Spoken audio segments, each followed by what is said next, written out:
Hello and welcome back to day 2 of the 2022 Asean+3 Hrd Forum. Please allow me to introduce myself once again. Continuing on from yesterday, it is an absolute honor and delight to be serving as your MC. 다시 인사드리겠습니다. 저는 오늘의 행사의 진행을 맡은 아나운서 서미소랑입니다. 반갑습니다.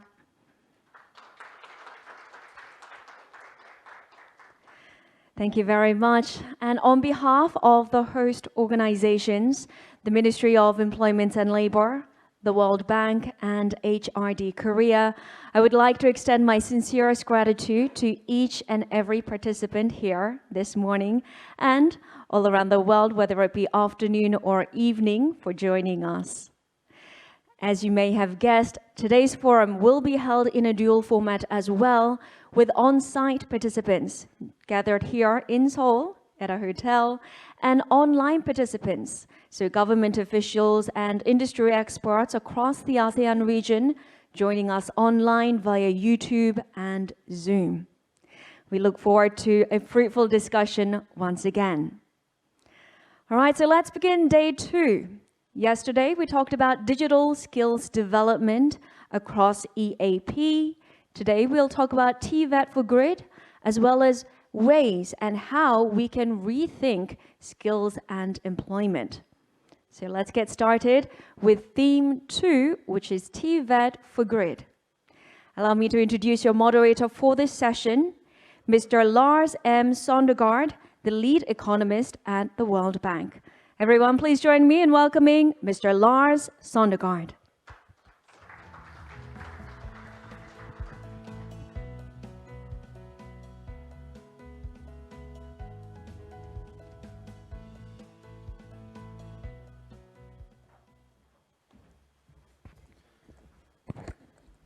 Good morning, everyone. Thanks for the introduction. Thank you very much for inviting me here to Korea. I'm a lead economist at the World Bank, and it gives me great pleasure to moderate this morning's session. We're going to shift gears a little bit. Yesterday, we focused the entire day on digital skills of the workforce and how to improve that. We had 7 presentations yesterday. Today we're shifting gears, focusing with fewer presentations. We'll have just 3 of them in the morning session. The first 2 of the presentations, one on China and one on Korea, focuses on the following 2 questions. First, how did these 2 countries cope? How did their TVET systems cope during the COVID pandemic? How were they able to continue providing TVET despite the school closures? And second, how did these 2 countries use the pandemic to rethink their TVET systems to make them more resilient, more inclusive, and more geared towards providing skills for the green transition? And these 2 presentations, again on China and Korea, are summaries of papers that were commissioned by the World Bank, which goes into more details than what our speakers will have just 5 minutes to give you an overview of. So I highly recommend reading the papers to get into more details. The third presentation of the morning will provide us with a concrete case study of some of these principles being implemented in practice. Specifically, we'll hear about an initiative called PTech, Pathway in Technology Early College High School, which is launched here in Korea. So all 3 speakers will be joining us remotely. And our first speaker focusing on China's experience is Shengqing Yue, apologies for slaughtering your name, who's an associate professor at Shanghai University of Engineering Science. Professor Lui, over to you. Okay, thank you. So can you hear me clearly? Yes, we can. Okay, thank you, Lars. And good morning, ladies and gentlemen. Thank you for having me here, and thank you for the opportunity to share our research on building back better TVET system in grid Sorry, I need to share my screen first.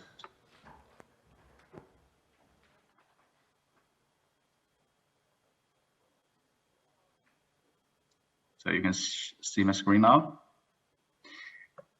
Yeah, to share our research on building back better TVET system in China in GREED framework. I'm Deng Qiangluo from World Skills Research Center, Shanghai, China, and also from Shanghai University of Engineering Science. My introduction consists of 3 parts: the context and methodology, results, and policy recommendations. As for context and methodology, we focus on the policies taken by the Chinese government to overcome the negative effect of the COVID-19 pandemic to the TVET system. So our investigation period is from the January 2020, the outbreak of the pandemic, to the end of 2021. So as for the methodology, we employed the GREED framework invented by the World Bank for policy assessment for the agreements that are proposed in recent years. As for resilient policies, we refer to policies that recover the quality of the teaching, while for the inclusive policies, we relate it with those special care to the disadvantaged groups. Our sample consists of 3 technician schools in 3 different provinces or cities in China. The total number of the policies we collected is 47, with 13 from the central government, 23 from provincial governments, and 11 from schools. Among them, we have 16 inclusive policies, 19 resilient policies, and 12 green policies. Now let's come to the results. At the central government level, the inclusive policies are the free access to online skill training resources. It attracted 6 million more users registrations during the last 2 years. We also have 14 million hours online learning during this period. The second, we have special care given to the disadvantaged students, such as those from poor families or poor regions. We have more than 240 billion RMB invested into the program. And third, we have 4.2 million more students to the TVET system. Now let's come to the resilient policies. We have a lot of instructions on organizing the teaching and the learning, both from the Ministry of Education and the Ministry of Human Resources and Social Security. They played a very important role in the smooth running of all the TVETs all over China during the pandemic. And the second is the organizing of the first national skill competition of PRC. It involved 86 skills, 2,565 competitors. It is the largest skills competition in China until now. And for the green policies, we include the promotion of new skills, new occupations, and also the national skills competition on new skills. To conclude, these policies are timely and effective, and these policies mostly focus on the inclusivity and also the resilience, but a little bit weak in the green policies. Then let's move down a little bit to the provincial government policies. The inclusive part includes the first is supporting the smooth running of the TVETs, and the second, special care to the graduates, and third, special care to certain strategic programs.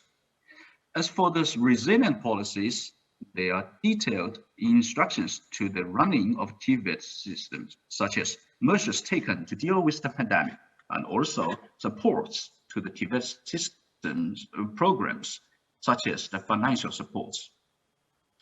For the green policies, all 3 provinces consider green industries with priority. They gave detailed instructions to the promotion of new skills, green skills, and integrate them into the future plan of the TVET systems. Also, they organize the trio competition on new skills. Some comments here are: provincial government policies are detailed guidelines which combines the policies from the central government with their own strategic industries or strategic programs. They are a very good balance between the running of the TVETs and also the pandemic control. At the school level, we have the inclusive policies are usually special designed programs which grant more access to students from poor families and poor regions. Usually, these programs are supported by the provincial partnership programs guided by the National Poverty Alleviation Strategy. The resilient policies are very detailed and comprehensive plan for teaching and campus management. We move most of the teaching to the online platform during this period. The green policies are at school level are close cooperation with green industries and companies, participation in green or new skills competitions. And brief comments here are, they are detailed and very effective. They're strong in inclusive and resilient parts, but weak in green parts. Finally, we come to some policy recommendations. Most importantly, green policies should be strengthened. What's more, at the central government level, policies from different departments should be more synergized. At provincial level, a lot of policies should be adjusted to the new normal pandemic situation. And at the school level, more researches on online teaching should be done, and new models of campus running should be employed. Finally, research with more samples across China would be helpful. Skills competition is a good workhorse in recovering the TVET system. World Skills Shanghai 2026 would be a good start. Okay, that's all for my introduction. Do you have any questions?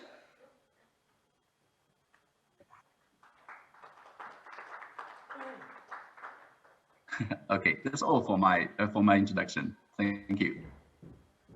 Thank you very much. It's a fantastic job covering a long paper in 7 minutes. Thank you for doing that. And for participants, I realize we are giving you a very, very short overview of a dense topic and a long paper, but I hope you will see this as a teaser that hopefully will encourage you to go into the paper and dig up more information that strikes you as worth paying more attention to.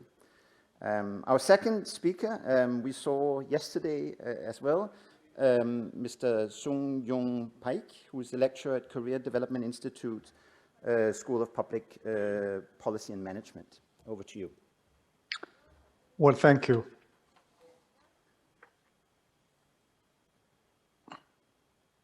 Can you use the full screen? Thank you. As we all anticipate, the COVID-19 or similar situation can happen frequently in the future. And next slide.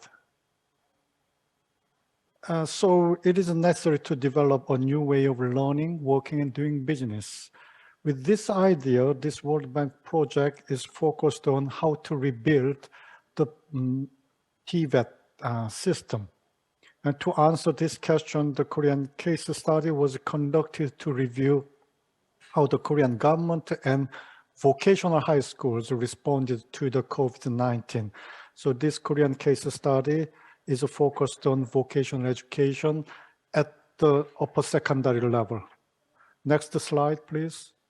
I used this analytic framework with a focus on 3 topics: inclusiveness, resilience, and green, which were given by the World Bank. Next slide, please. I'm going to present main points for each topic. For resilience, the Korean Ministry of Education made and implemented a plan to support vocational high schools and promote employment. Ministry of Education set several action plans to develop online contents of professional subject areas and develop 365 online learning materials and applied them to on and offline classes via High5 platform. And also MOE commissioned the TVET, Korea Research Institute for Vocational Education and Training. This is a government-funded research institute.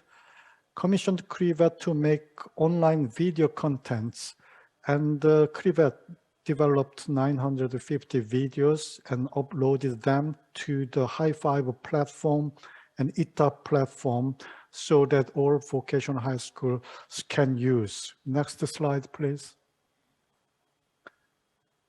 Next, inclusiveness. Due to the technical causes, a large number of vocational high schools had difficulties in participating in online class. Thus, the local Office of Education and the vocational high schools themselves rented tablets and PCs to students who do not have technical devices for online classes.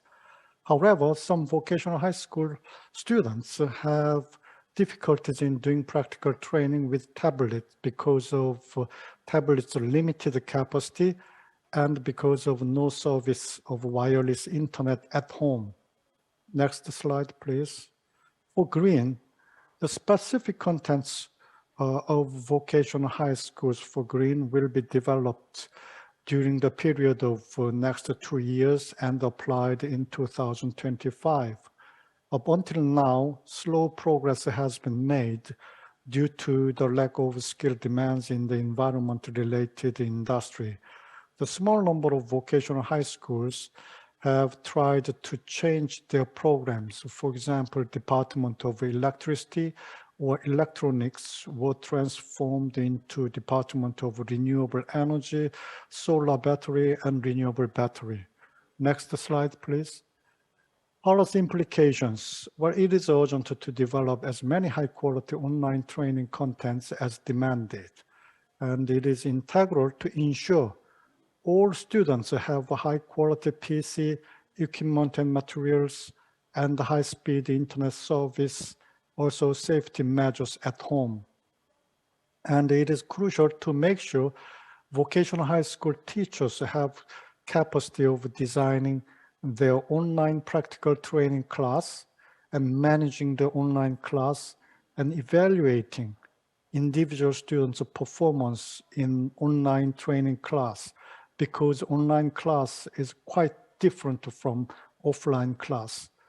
And it is necessary to evaluate to what extent online training contents provide quality training, and to evaluate the relative economic benefit of investing in physical and human resources for online class compared to the traditional offline class. Thank you for listening.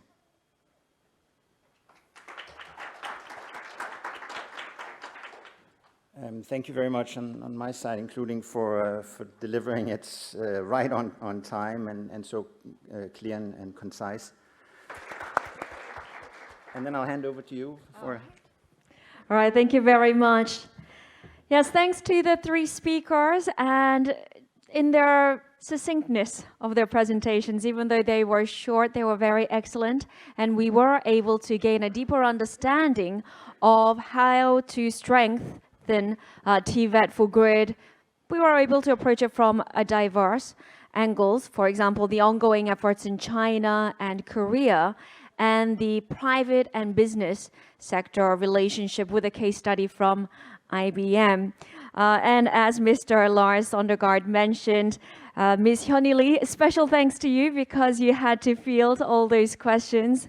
I think people probably, if given enough time, they would have directed more questions your way. So thank you very much for answering those questions.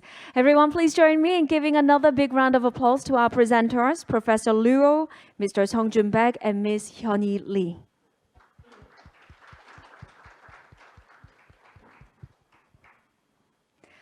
All right, we will now set up the stage for the panel discussion. This panel discussion will be moderated by Mr. Lars M. Sondergaard once again, and then after that, there will be a Q&A session. So for our on-site participants, once again, if you raise your hand, we will deliver a mic to you, and you can ask the questions in either English or Korean, so any language of your choice, whichever you are more comfortable with. And for our online participants, please write the questions up in the chat box in either Korean or English, and we will answer them for you. All right, the stage has been set up, so I will invite the moderator and our panelists up to the stage. Mr. Lars Sondergaard, over to you once again.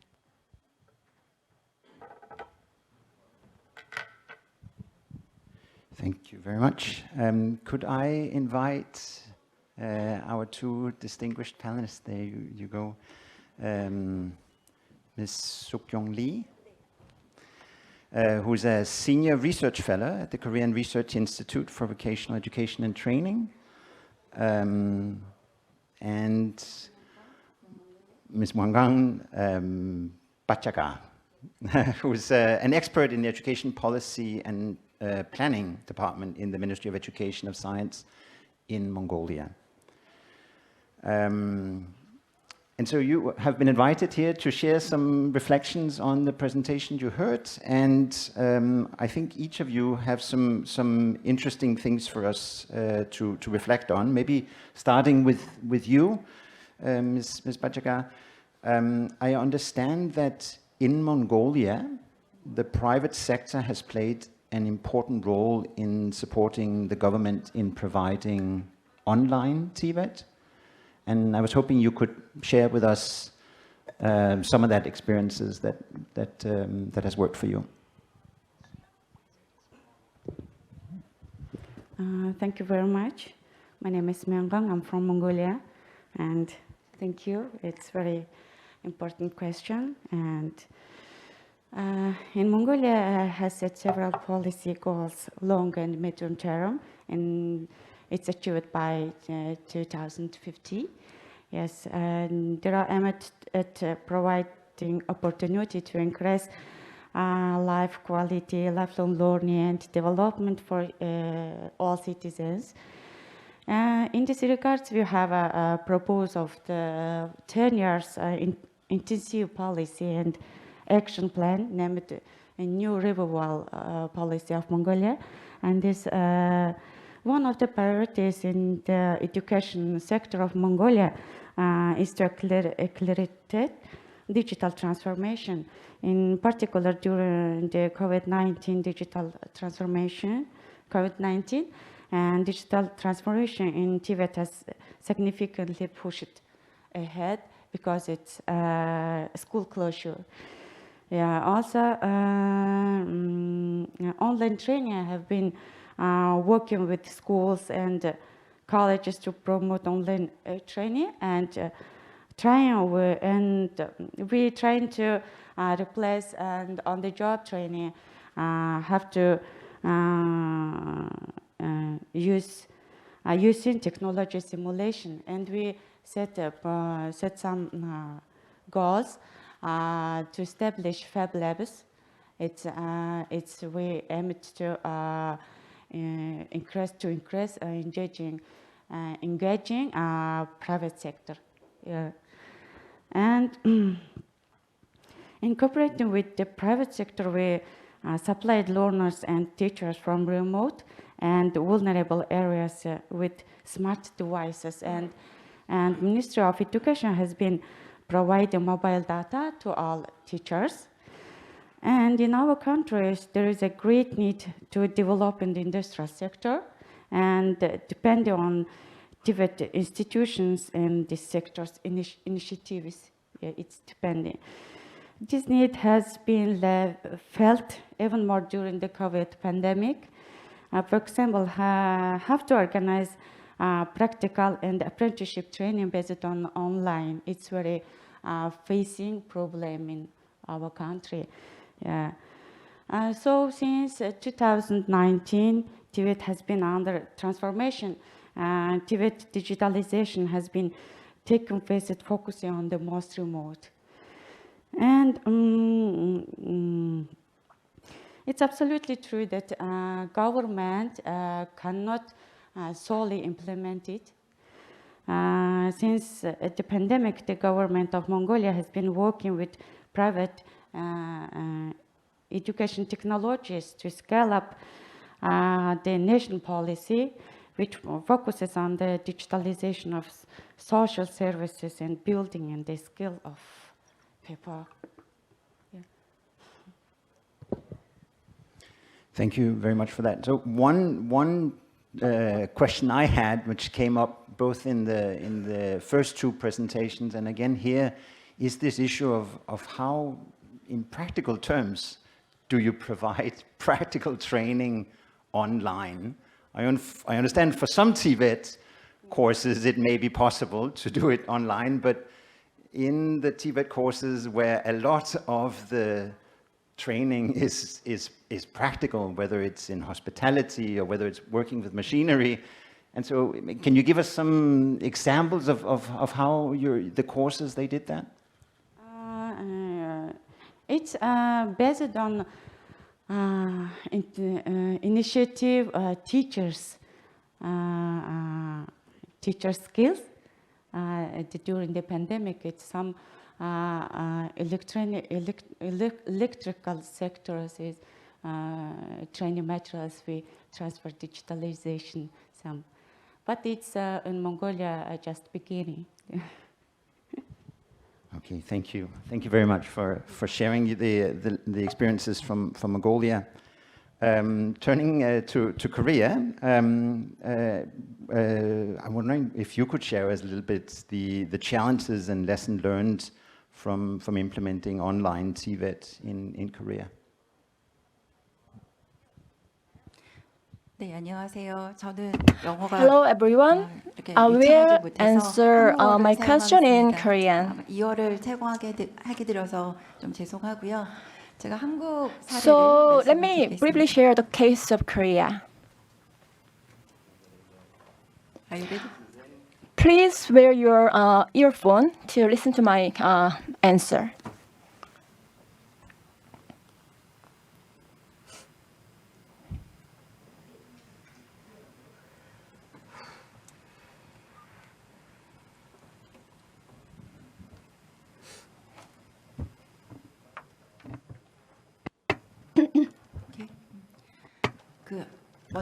So first of all, the implication from Korea, let me introduce how Korean vocational market looks like.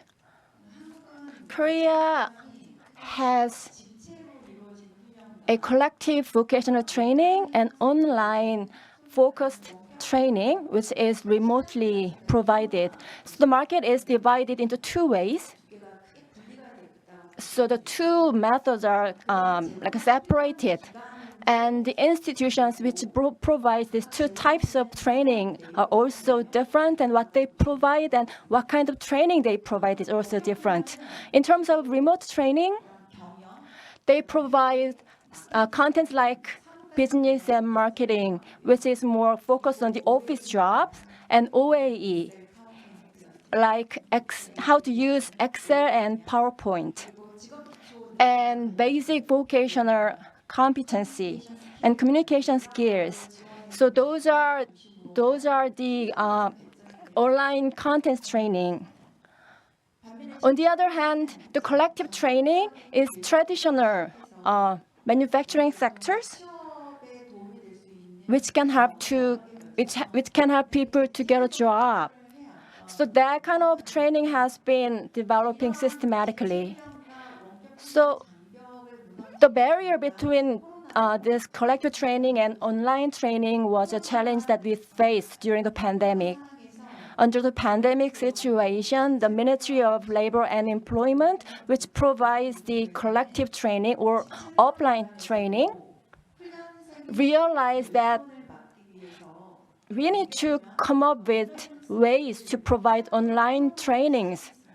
So they allowed these collective training facilities to provide online training as well. So it was not like you can do it and just do it, because they need their skills and infrastructure.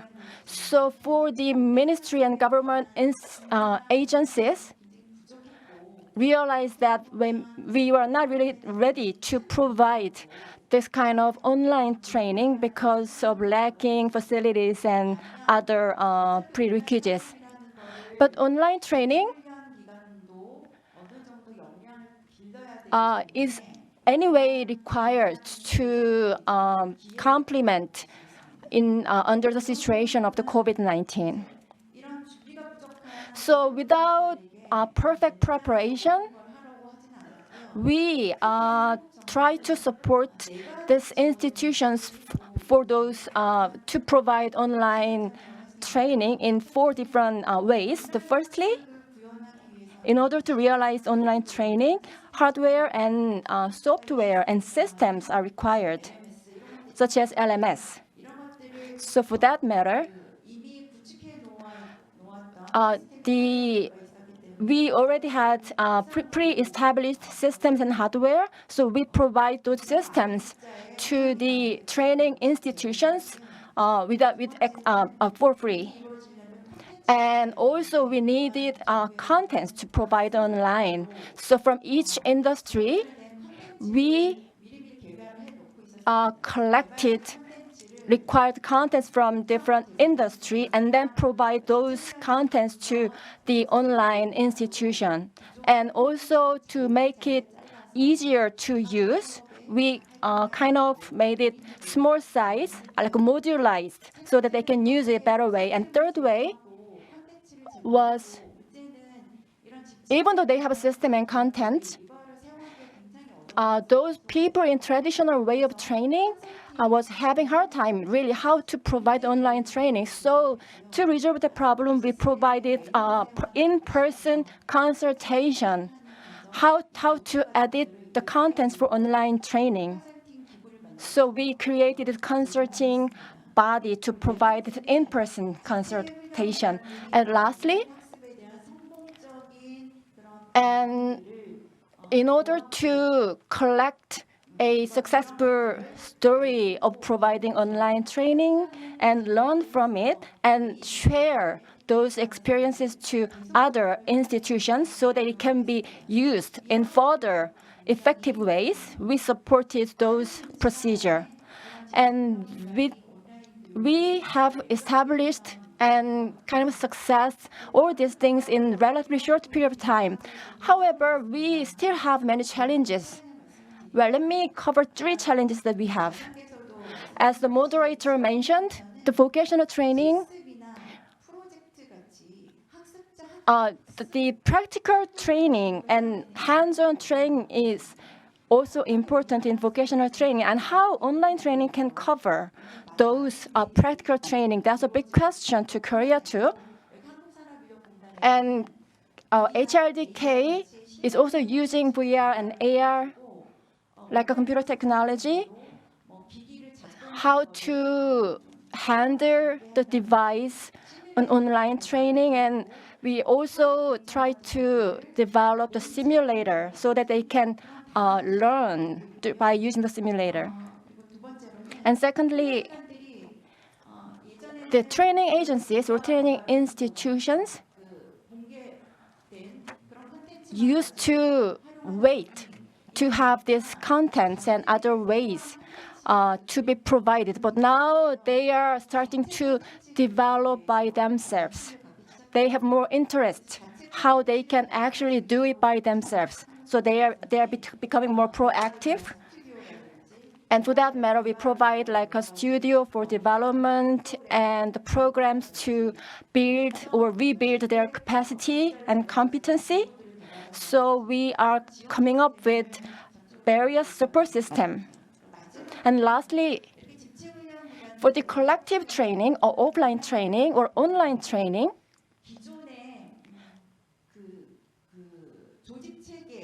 the organizational structure in the past, which was rather rigid and not really flexible, was not really helping. That's what we learned. So we were trying to be more agile, to be more adaptive to the changing environment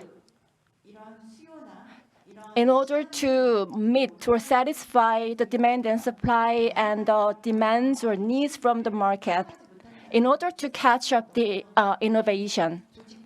So the organization needs to be more flexible and agile to respond well to the rapidly changing market.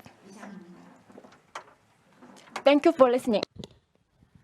Thank you very much for that very, very insightful overview of how Korea handled the challenges that were thrown at you. Have I correctly understood that you also have some some interesting experience in designing and monitoring an evaluation system to monitor the implementation of TVET. If that's correct, maybe you could share just very briefly what that system looked like and how it worked.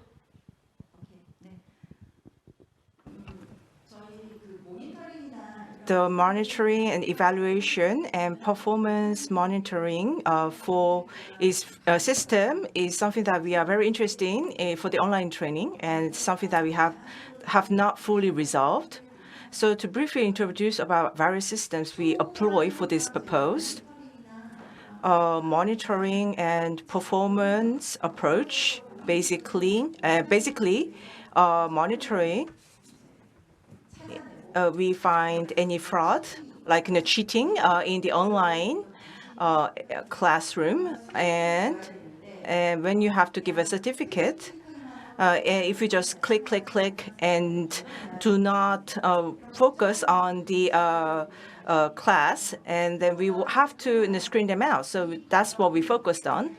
And as for the performance evaluation, the enrollment rate has to maintain a certain level. So we have to have certain indicators to make the government make a informed decision as to continue with this program or not.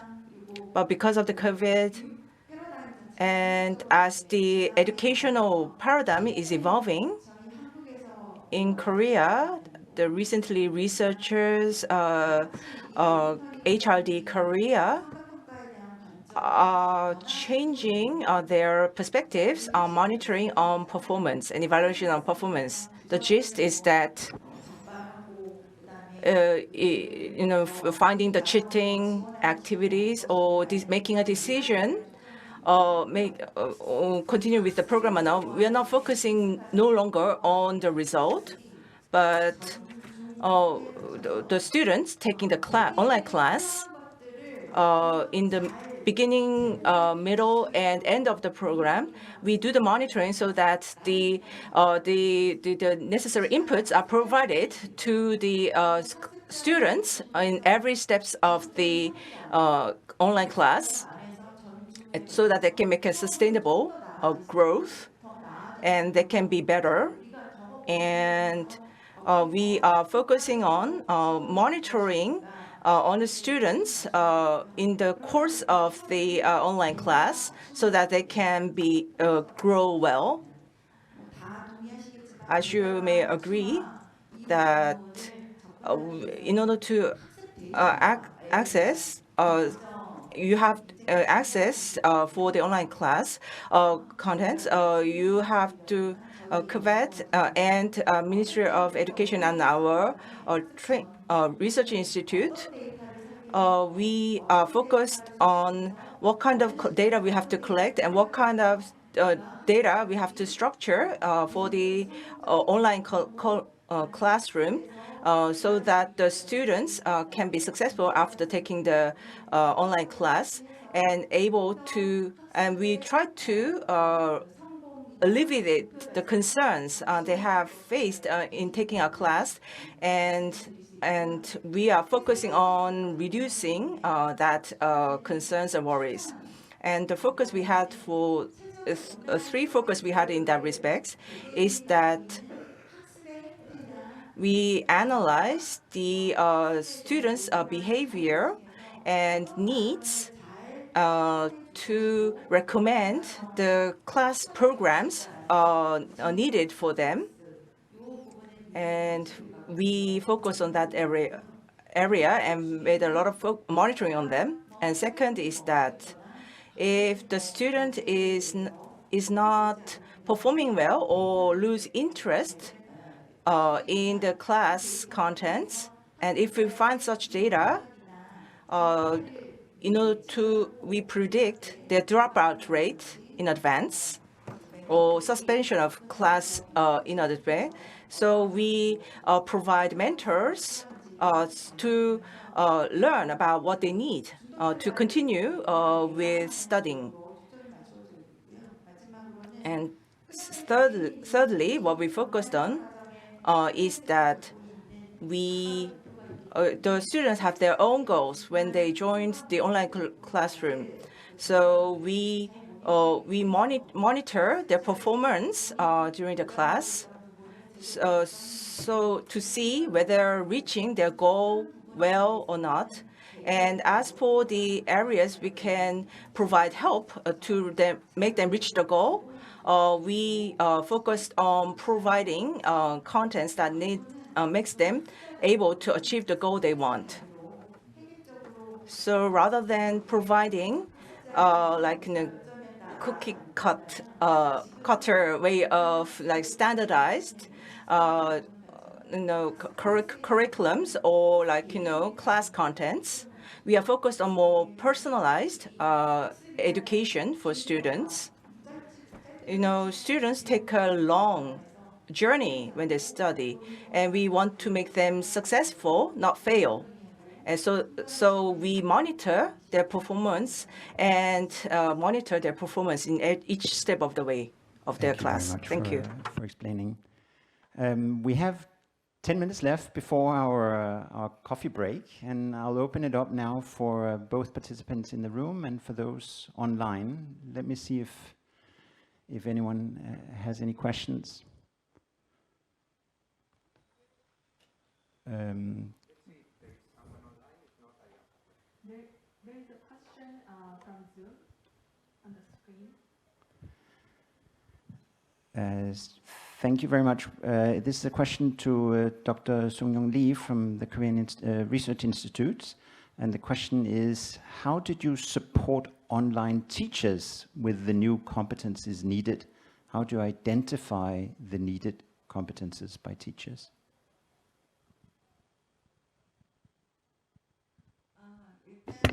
First of all, like I said, as for the offline collective training, from the perspective of institutions that provide the offline training, so teachers can be very confused how better they can provide their trainings online. Well, in the past, they just needed to teach, but right now, when providing online training, they should be more careful about content, and they should be more focused on developing and providing mentorship, and using more productive contents. So the competency required by the offline training and that is required by the online training is quite different. So for that matter, what matters the most is to identify what competency it is and let them know this is the competence that you need to provide online training. So firstly, what kind of competency we need should be clearly identified and maybe group or categorize them, and then share to the institutions and maybe include in the manual. And based on this information, what's also important is that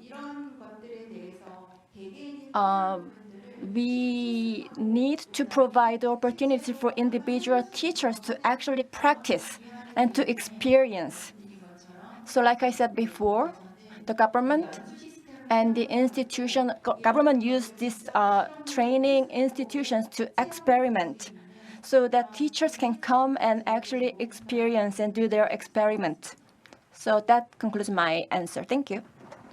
Thank you very much. Christian?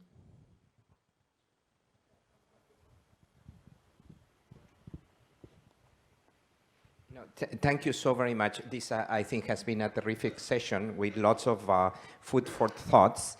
And then for me, it's clear from seeing all the presentations that the education problem that we are trying to solve is quite defined. And then we are bringing the technology to implement the online solution. So that for me is very clear. And also this is done with the teachers, which is a second condition, which is quite important. And in all the cases that I have seen, the ministry is in the driver's seat, engaging with the ecosystem and not the other way around, the ecosystem bringing solutions that maybe are looking for a problem rather than solving a need. So those three conditions are seen, I have seen there. And also in the presentations from China and Korea, I've seen the issue of making sure that this is done for all is very clear as well. So the issue of how the more disadvantaged can benefit from the online platforms, which always is a question. I have a specific question with regard to a student with special needs. And that, for that I mean students with perhaps hearing or visual difficulties. How, if you come, in your cases, if you have examples of how you have bring them into the online solutions. I think that's, for me, is important just to complete and have a complete sense that this is done for all. Thank you.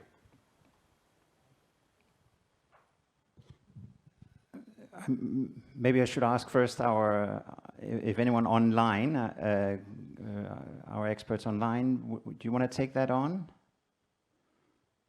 Korea or China? I don't see any of you raising your hand, so I'm going to turn to my panelists here.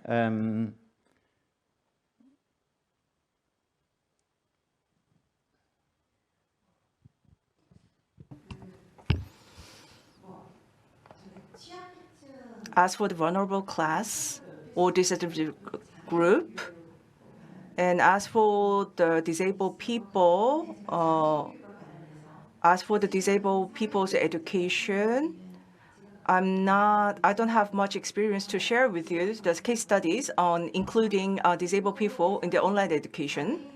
In Korea, we have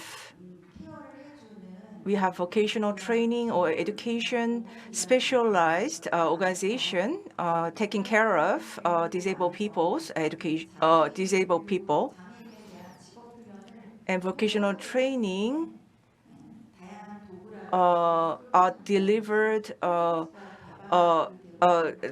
effectively by the tools and solutions that are developed in the society. But I could not share the information in detail because I don't have that, don't know much about that subject. What is most important for the education for the disabled people is accessibility. We have to make them accessible and not be so far away from online education.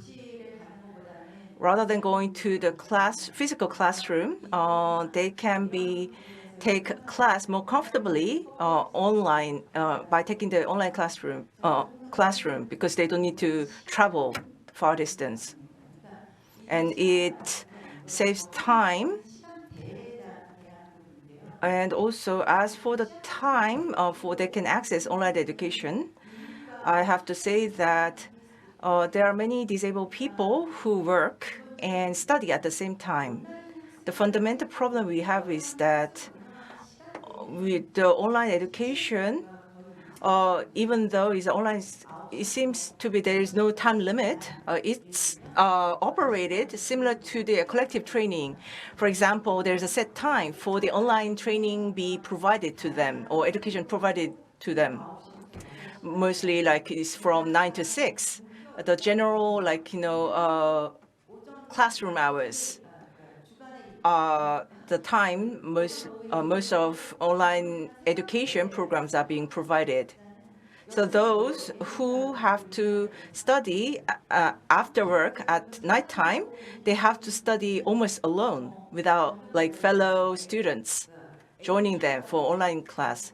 And for the disabled people who had kids and who can only afford nighttime to study, and for those who have to work during daytime and can only study at nighttime, and for those people, we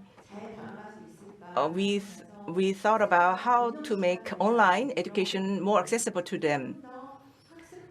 We have to make, in response, we have to make the online education programs more accessible and in a different timing, and we are pretty successful in that respect. Many thanks for taking a stab at answering a tough question. And thank you for our participant on Zoom who gave a comment in response to that question. The participant answers, it's really a challenge to make courses inclusive for our online program. I'm not sure which one the participant calls it TESDA. We ask a group of disabled people to revise some of the chosen courses with video and audio narration and with screen readers. Thank you so much to our participant for adding that. We're coming to the end of this session, and I want to thank both our two panelists and our three presenters, and for those of you that asked comments, shall we give them a hand of applause?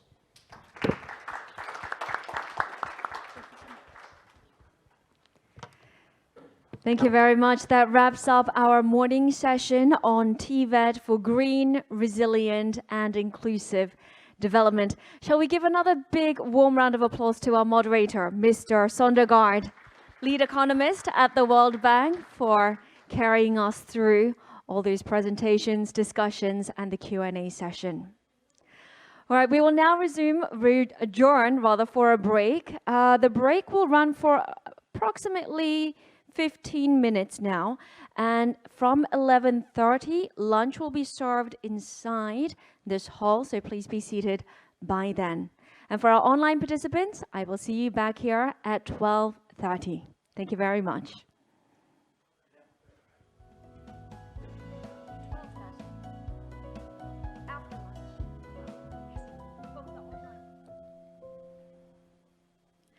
Hello and welcome back to the third and final afternoon session for the 2022 Asean+3 Hrd Forum. Now, theme 3 is under Rethinking Skills and Employment. Please allow me to introduce your moderator for this session, Ms. Ha-yeon Kim, consultant at the World Bank. Please welcome her with a big hand.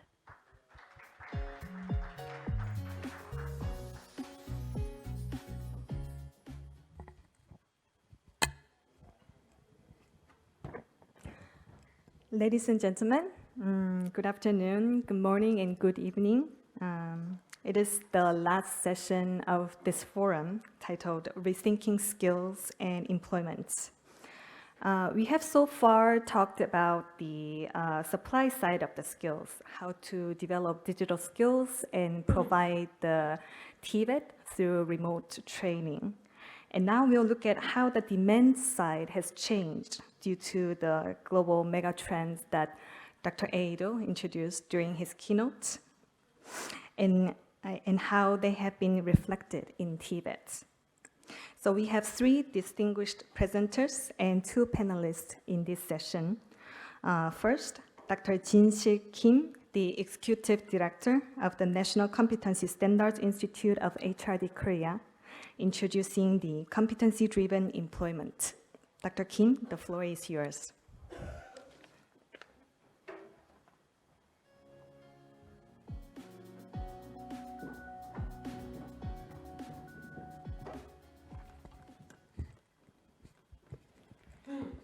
Okay, good afternoon, ladies and gentlemen. I'd like to express my appreciation for giving the opportunity to participate in this kind of very huge forum. I didn't expect that. And let me introduce myself. My name is Jin-Sil Kim. I'm the Executive Director of National Competency Standards Institute of HRD Korea. As you know, HRD Korea was established in 1982. It's 40 years old, and it has contributed to Korean rapid economic growth. Also, you know, HRD Korea is trying to contribute the sustainability of national economy, also the promotion of welfare. Okay, let me try today what I'm going to talk about you is competence-driven employment and career development. It's, you know, this title is World Bank gives this title for me, and let me start. Okay. Oh my God, this one. The next slide, I can't do that. What slide? Any? All right, before I start to the competence-driven employment, let me explain some whole picture.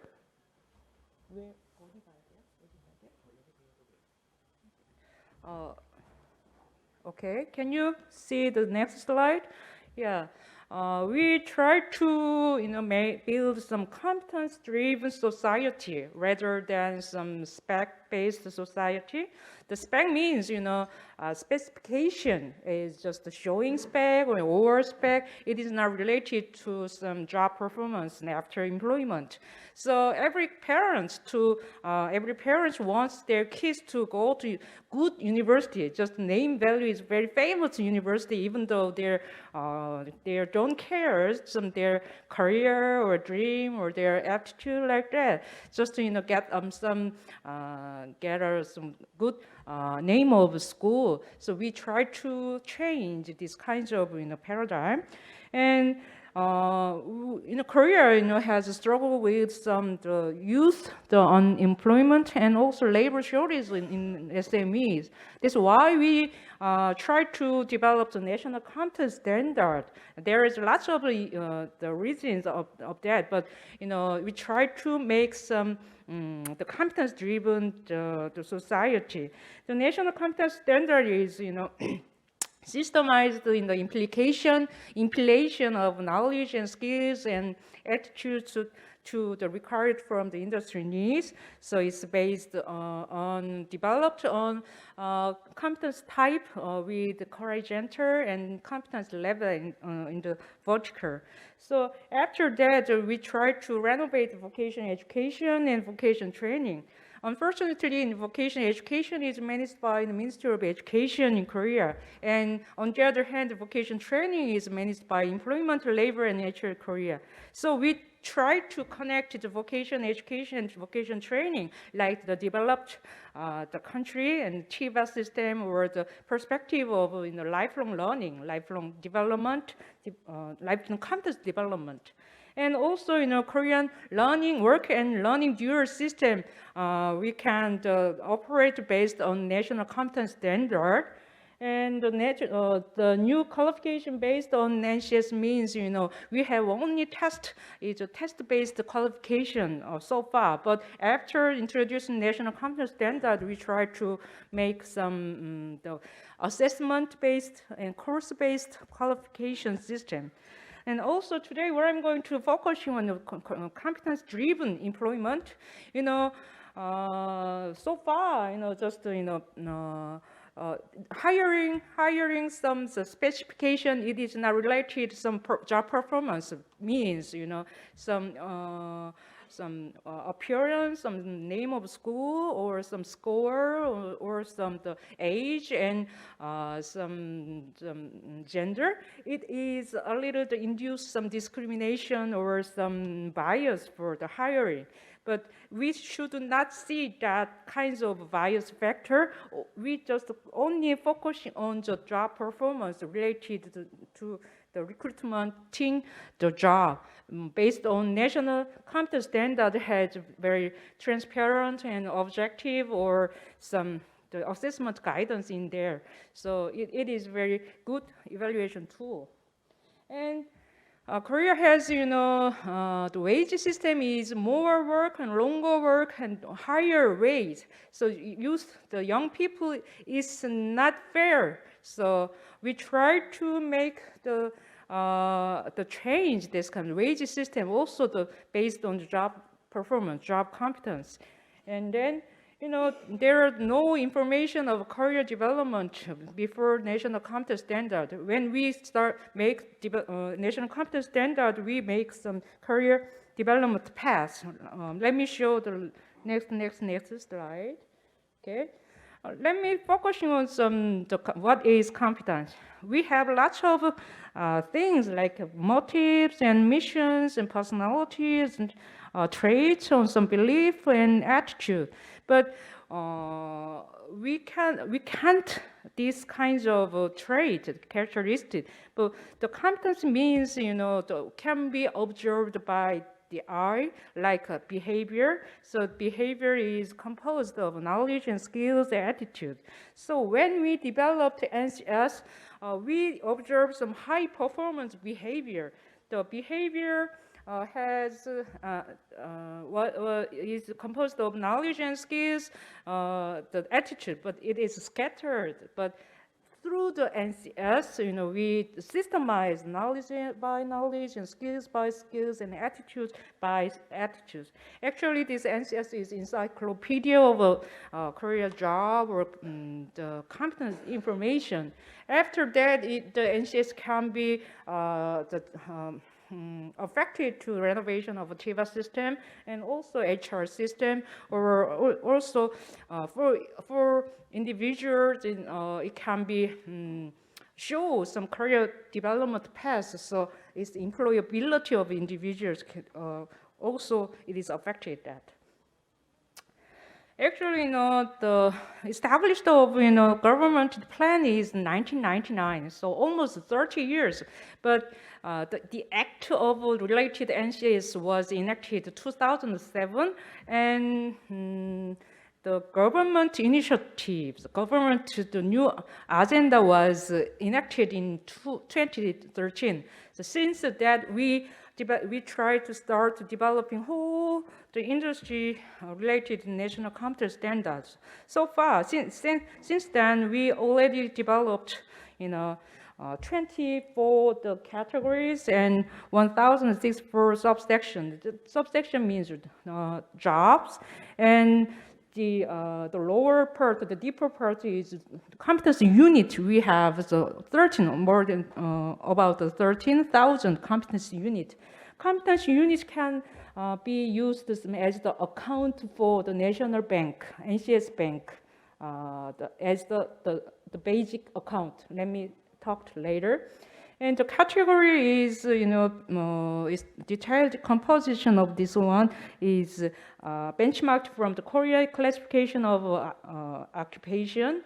The first part is business management and management, accounting, finance and education and law, health, the social welfare, culture, driving, business, guard, and leisure, and food and construction, machinery, materials, chemistry, textiles, electric, information, phone, food processing, printing, and environment, agriculture. Actually, it covers and for 30% of jobs in Korea.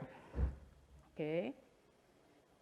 And the NCS is a set of many competency units. As I mentioned before, competency unit is the basic unit of NCS bank as the count, and elements of each competence unit is summarized below, like the competence unit description and competence unit element and performance criteria. Performance criteria is also composed of knowledge and skills and attitude and application range and assessment guidance.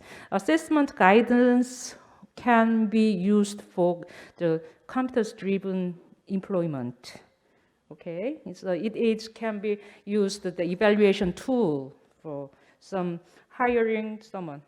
All right.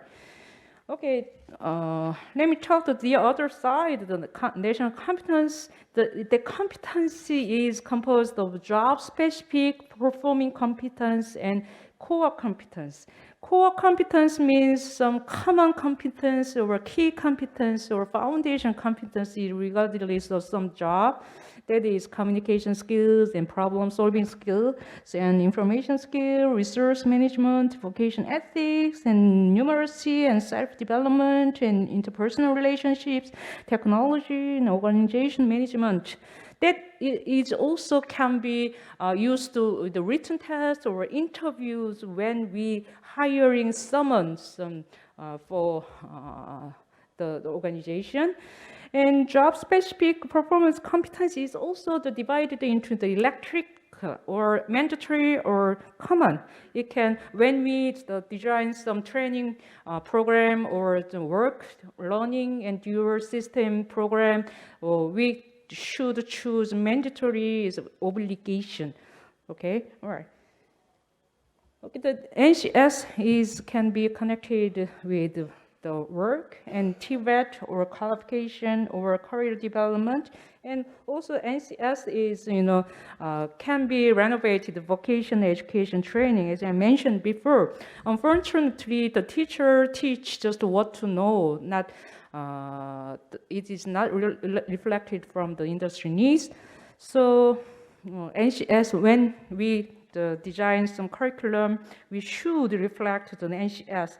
So also the NCS is lots of the competence units, so we can combine the as a unit. So according to the student needs.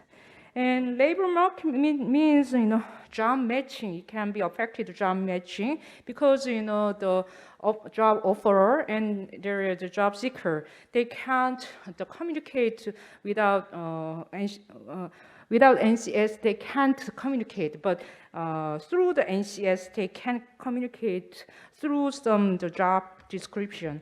And competence-driven from the employment, let me talk later. And the career development path is the next slide. We can show some example. And employment services, there are lots of information service in Korea. And the working experience, work information can be showed WorkNet, and vocation training information is by the HRDNet, and qualification information showed by the QNet or something like that. So it is also scattered, the operator separated, so we can connect this kinds of information based on the national competence unit. And qualification, as I mentioned before, so far we have just test-based qualification, but nowadays we try to make some test-based and course-based, some experience-based qualification, and then they can recognize some individuals, the job performance. Okay, this is just an example. The scale is the competence unit. Before NCS, we don't have any information like that. It is not correct for each person, but we can this is guide for the career path. So someone get the dream for this career path, they can get some competence unit, and then the next level, so we can accumulate the national competence standard bank in the future. Also, this can be showed in the national competence standard. When we developed NCS, we gathered some experience, the field experts, a lot of field experts. They just talk about, or in job analysis workshop, they make these kinds of career paths. Okay. And competence-driven employment, not already in NCS recruitment system is spread right now. So existing recruitment is not correct. I think it's before NCS recruitment, and this part is after NCS recruitment. And between before and after NCS competence-based recruitment, the process is the same. The employment notice and job application form and the third part is written test and interview test. And before competence-driven employment, the employment notice is not so lots of information for the job seekers. So the job seekers don't know how to prepare to apply that kinds of job. But nowadays, there should be attached to the job description. So provide detailed job descriptions and recruitment process before recruitment. So job seekers, not overspec, just on spec for their application part. The second part is resumes. Before the NCS recruitment, they just appearance, the picture and the name of a school or some score, and it is also not related to the job, a family record, and some case parent's job like that. But nowadays, we should not the kinds of interpersonal the information. Just should can write only related information on the job. Don't need to write unnecessary personal data, right? And the written test is, before NCS recruitment, they just test only the aptitude test and personality test. But nowadays, job-related, or as I mentioned before, core competence or job performing specific competency-related written test. And also interview is unstructured interview before NCS recruitment, and just can you drink a lot like that, and what is your parent's job like that. But nowadays we should not, so we structured the interview detailing, dealing with questions focused on job competence. That means core competence and job specific competence. And let me talk and explain the national competence NCS Bank, National Competence Standard Bank, actually competence bank. Because everyone has some bank account, accumulate some money, but nowadays and also in the future, we should accumulate the job competence and should manage their career.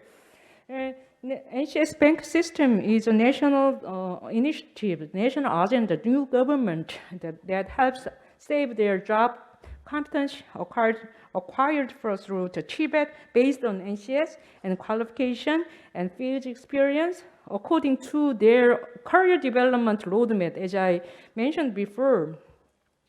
And after the individual competence saved in NCS bank accounts can be withdrawn and used for employment or job placement and self-development.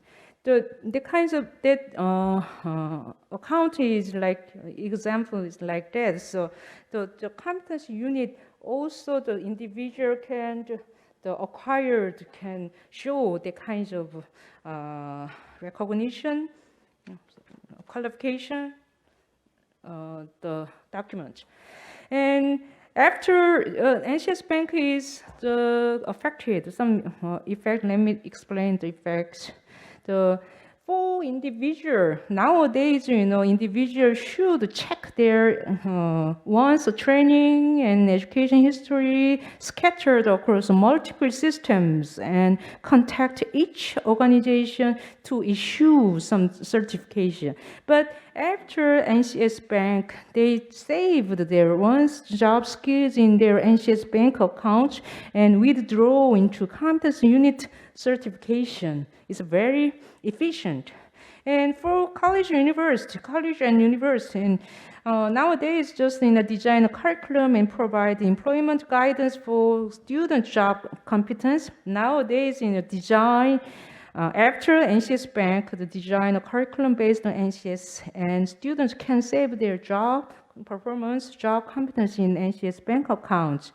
And in the company, nowadays, just check employees' information, every scattered information. But after NCS Bank, they can one single click to the right person's performance and work competence.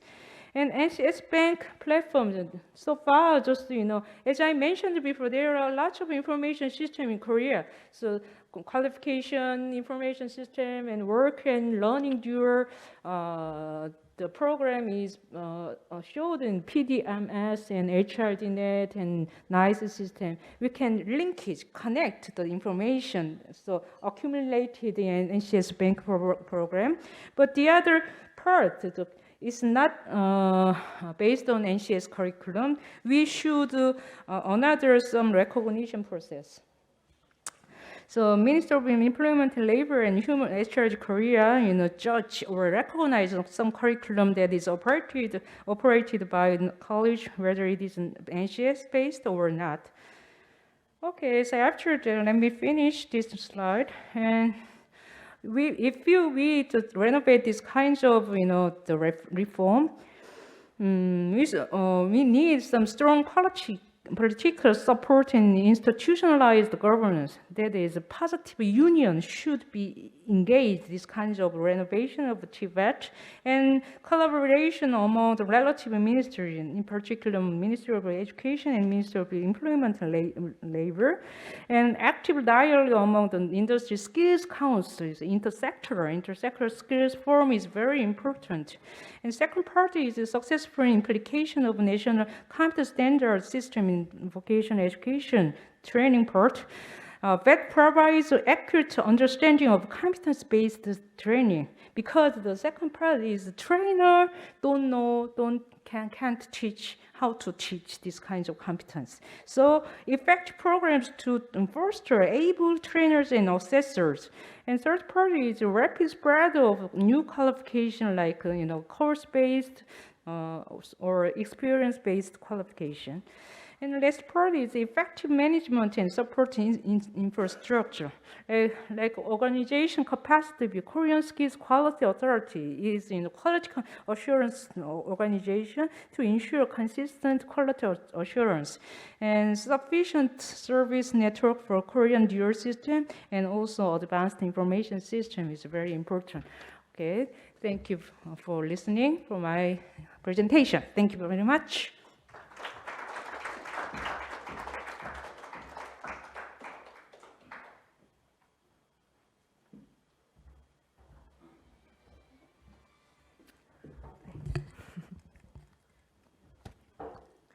Thank you, Dr. Kim, for introducing one of the critical pillars of the recent Korean employment service reform, leveraging the NCS, including the many types of employment services driven by NCS, which could coordinate and narrow the skills gap between the demand and supply side. And now we have our second presentation, Mr. Suprapto Budinugroho, the Senior Planner of Education and Religious Affairs from Ministry of National Planning and Development of Indonesia. He will present on inventing jobs and skills for the future in Indonesia.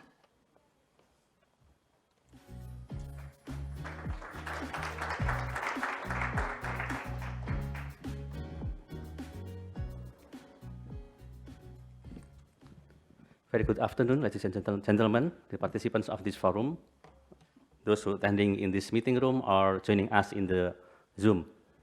I'd like to use this first occasion to express my sincere gratitude to the host of this forum for inviting us to be a presenter in this meeting. This is my honor to present what the government of Indonesia is doing in inventing jobs and skills for the future of Indonesia. First, let me talk about the Indonesia Visions 2045. We consider that human development and mastering of technology and science is one of the prerequisites for Indonesia to get out of the middle income trap. That's why in 4 pillars of development in Indonesia, we select one big issue, that is human development and also mastery in science and technology, including impartial acceleration of education of all Indonesian citizens, improvement of contribution of science and technology in development, as well as workforce reform. However, Indonesia right now is facing the challenges in productivity. Like you said, like you can see in the figure, Indonesia has the lowest labor force productivity growth among 3 other Asian countries. Why?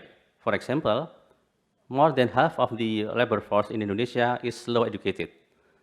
Around 57% only have junior high school education or below.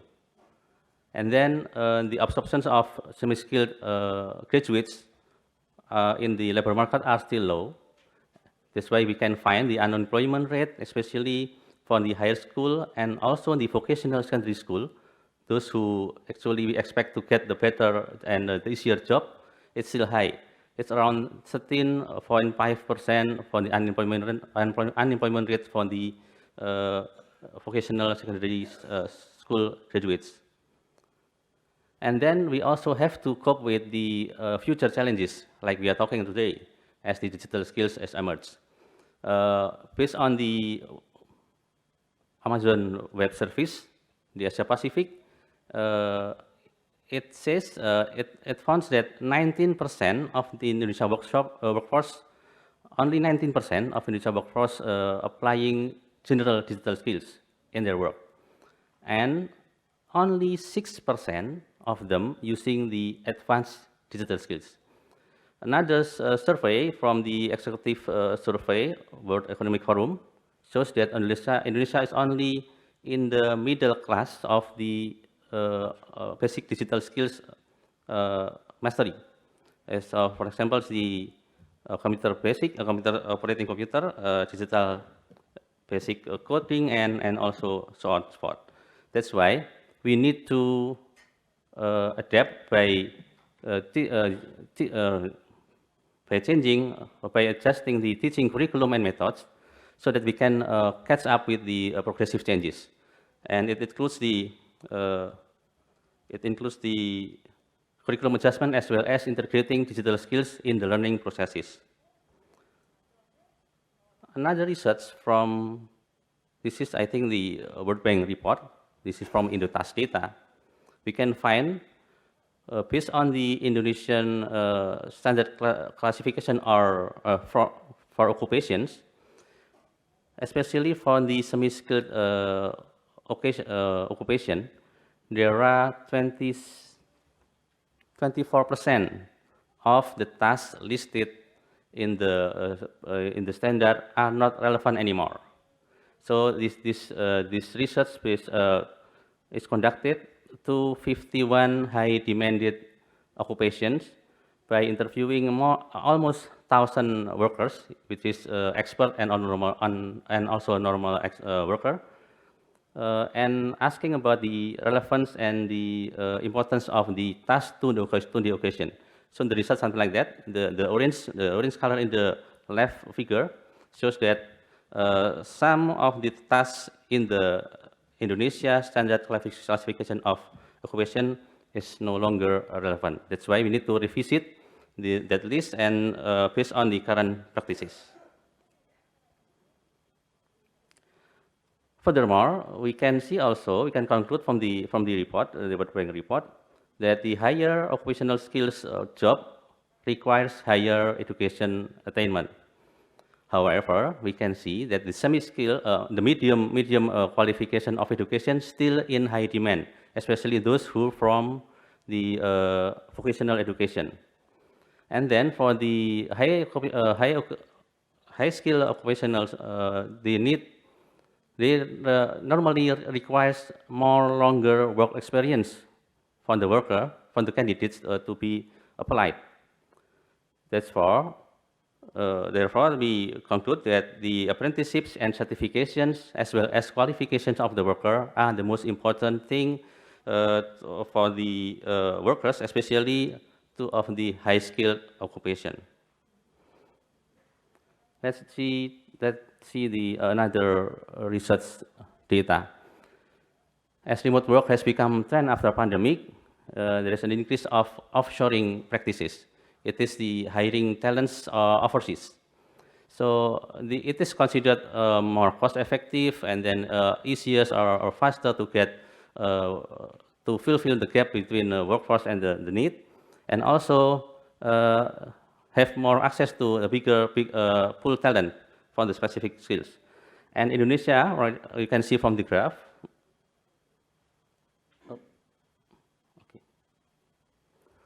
You can see from the graph, it's small. Yeah, I cannot read from here even. Indonesia is in 5 from 7 most sought after skills for offshoring. When it is interviewed to Asia Pacific countries, Indonesia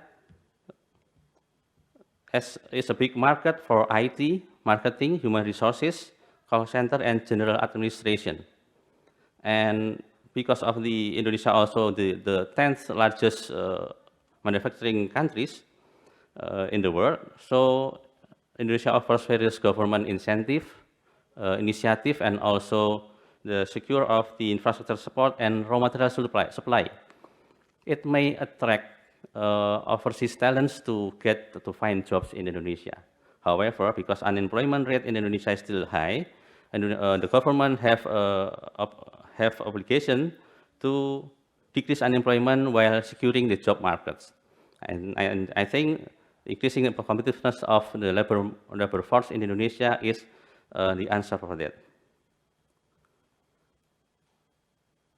To get to that issue, the President of Indonesia already issued the President Regulation number 68 just this year.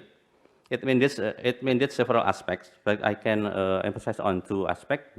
There are vocational education training provision, informal education, which is vocational secondary school, and also vocational tertiary education, as well as the vocational training center for the non-formal education, collaborating with Indonesia Chamber of Commerce and also Professional Association. And in improving link and match, we are doing the curriculum development, and then we are promoting the internship of students and also teachers and also instructors, improving the competency of improving the certification competencies and also the general recruitment. Like Christian presented yesterday, when we have to invest in the skills, we have to start it in very early level of education. So it is not. So I present here the issue, the strategies in the primary and secondary education development as well. So in Indonesia, the primary and secondary education are facing at least four main issues. The first is disparity in access to quality secondary education. The gross enrollment rate right now is only 85.23% for secondary education. And the second one is quality assurance and education governance is not yet optimal. We can see from the PISA score results of Indonesia that tends to be stagnant and still left behind from other countries. The quality improvement of the teacher and education facilities remains slow. Yesterday, Petra also presenting about the availability of electricity and also internet connection. Not all of the area in Indonesia have 4G coverage. Not all of the schools have even electricity to do their work. And lastly, relevance between graduates and of general and vocational education to the market is still need of improvement. In tertiary education, there are also four main issues. The first is disparities in access to quality higher education, because only 8.8% of the population of Indonesia has tertiary education qualification, less than 10%. And quality assurance of higher education governance is not yet optimal, since we only accredited around 50% of the high school institution, university in Indonesia. And the last one is the competitiveness of higher education in producing science and technology innovation has not been optimal. I think I will skip this one because I have only short time. Then the government of Indonesia has set strategy for doing this inventing jobs in the future. The first, like I said before, we have strategies for equitable quality education for primary and secondary education. It consists of the acceleration of 12 years compulsory education, including how to deal with out-of-school children, how to implement affirmative policy for infrastructure of the schools, and then we also improve learning and teaching quality in STEM sectors, life skills, and literacy. We also improve the teachers and education personnel management and distribution. This is the main issues. We also enhance education quality assurance based on even in the school or education unit, or also the local government. And finally, we promote the better education management in using 20% of government education budget effectively. In higher education, to increase productivity, we encourage the cooperation between university and industry and government, so triple helix. And then we also promote we also encourage the study programs which are adaptive to industry needs to open and to align with the Industry Revolution 4.0 need. And finally, we also improve the quality of university graduates and strengthening generic and also social soft skill. As we discussed yesterday, technology, especially the digital skills, is important. So here also, the Government of Indonesia put the strategy of mastering technology adoption and engaging innovation to increase productivity. One of them is technology mastering for digital literacy, and as also the mastering in frontier technology, advanced material, life sciences, transportation, as we learned yesterday from the visit, that the South Korea, doing a lot of things to the new industrial project.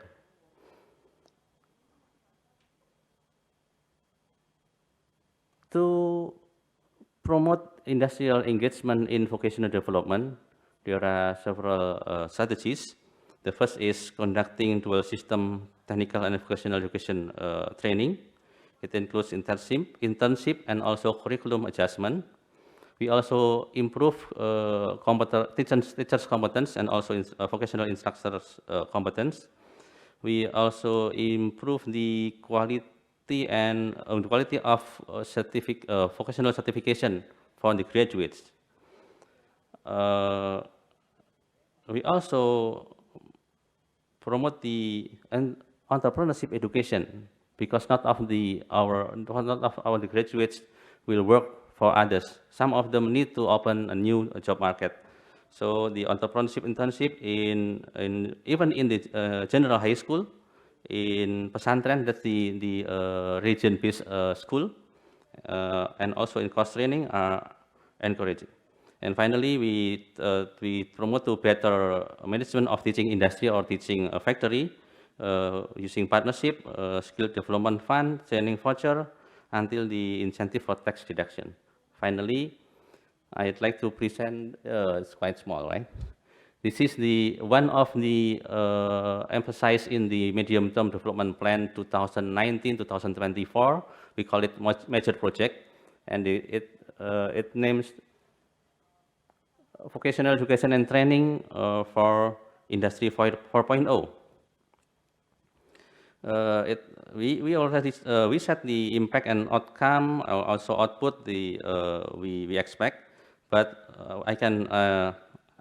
I need to explain that we are doing the major project by revitalize the vocational tertiary education by enhancing VTE lectures capacity, strengthening the VTE institutions, and then also the improving students' competencies and skills through skill certification and also competency tests. For the high school level, we revitalize the vocational secondary school by based on the need of the industry 4.0. For the non-formal side, we also transform the vocational training center (VTC) by institutionally reform and improve the quality of training in VTC. And the last one is the reform on labor market information. This project has been implemented to support development in 6 subsectors, which is food and beverages, textile and garment, automotive, chemical, electronics, and also medical equipment and pharmacy, especially in special economic zones around Indonesia. And only in 2022, government allocate budget approximately 115 million US dollar. It's only for this year, and it grows bigger in 2023.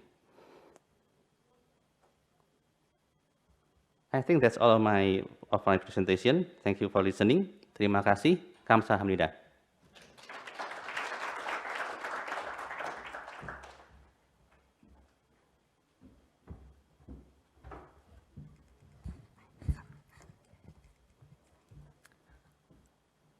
Thank you, Mr.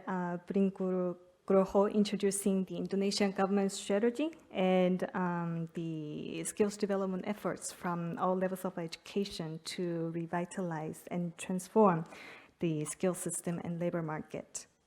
Now we have our third presenter online, Mr. Moklas Raman, Senior Operations Officer from World Bank.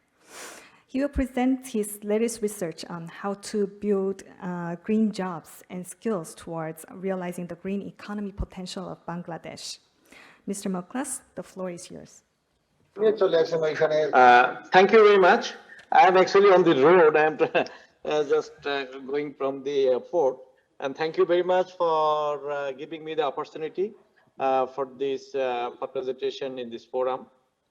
And this is actually the study, first type of study in the World Bank also, that how the green skills and education can be used for a better green growth economy. Next.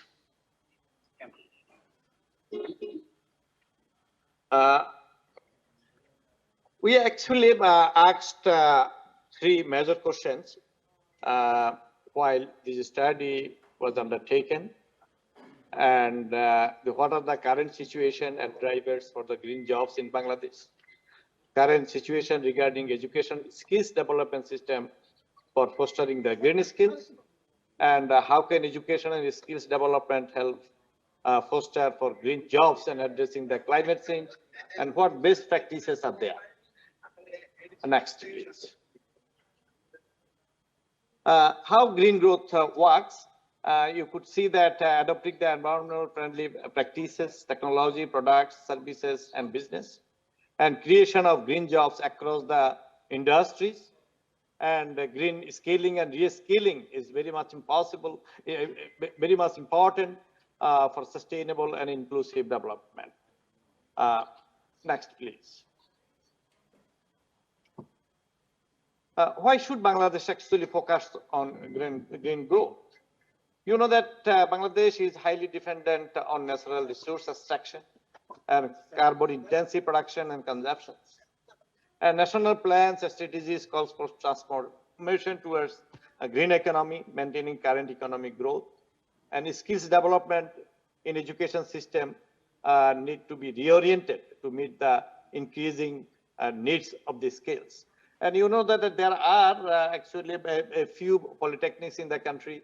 They've started environmental technology almost a decade ago. But however, there are some challenges and we are moving forward. Next, please. You know, foundational skills and the technical and green skills and managerial skills, these three are the major area we need to look into for Bangladesh. And what we bring here, that the STEM education is important for bringing the foundational skills, and socio-emotional and higher order thinking skills also necessary, which can help us for moving forward. Technical skills, you see that Bangladesh is mainly still an agricultural country, and it is moving forward to industrialization. And what we see, green engineering and technology skills is very much important, architectural and planning skills, and agricultural skills, green ICT skills. And what we see, managerial skills, environmental justice skills, system management skills. And what are the things this will help to articulate and establish a green growth economy for Bangladesh. Next, please. And we have tried to understand what are the demand drivers and challenges through this study.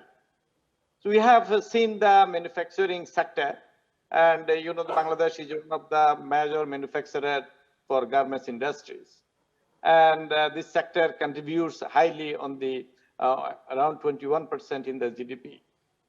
And good to hear that the top 10 LEED certificate green industries out of 10, 9 in Bangladesh. So that's the, and ceramic industry, leather industry, actually these are the leading industry in this country. And the demand for the green skills are there. And you could see that these, the moment the textile and garments industries are flourishing and doing good. However, lot of related green skills and jobs is necessary there. And there are certain shortage also.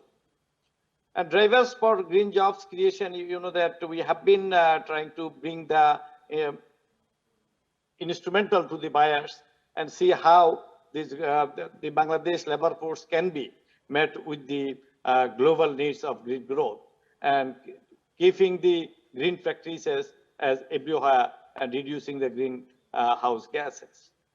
There are actually also challenges to overcome these ideas and the foundational things. However, there is actually not a high demand in the domestic market currently.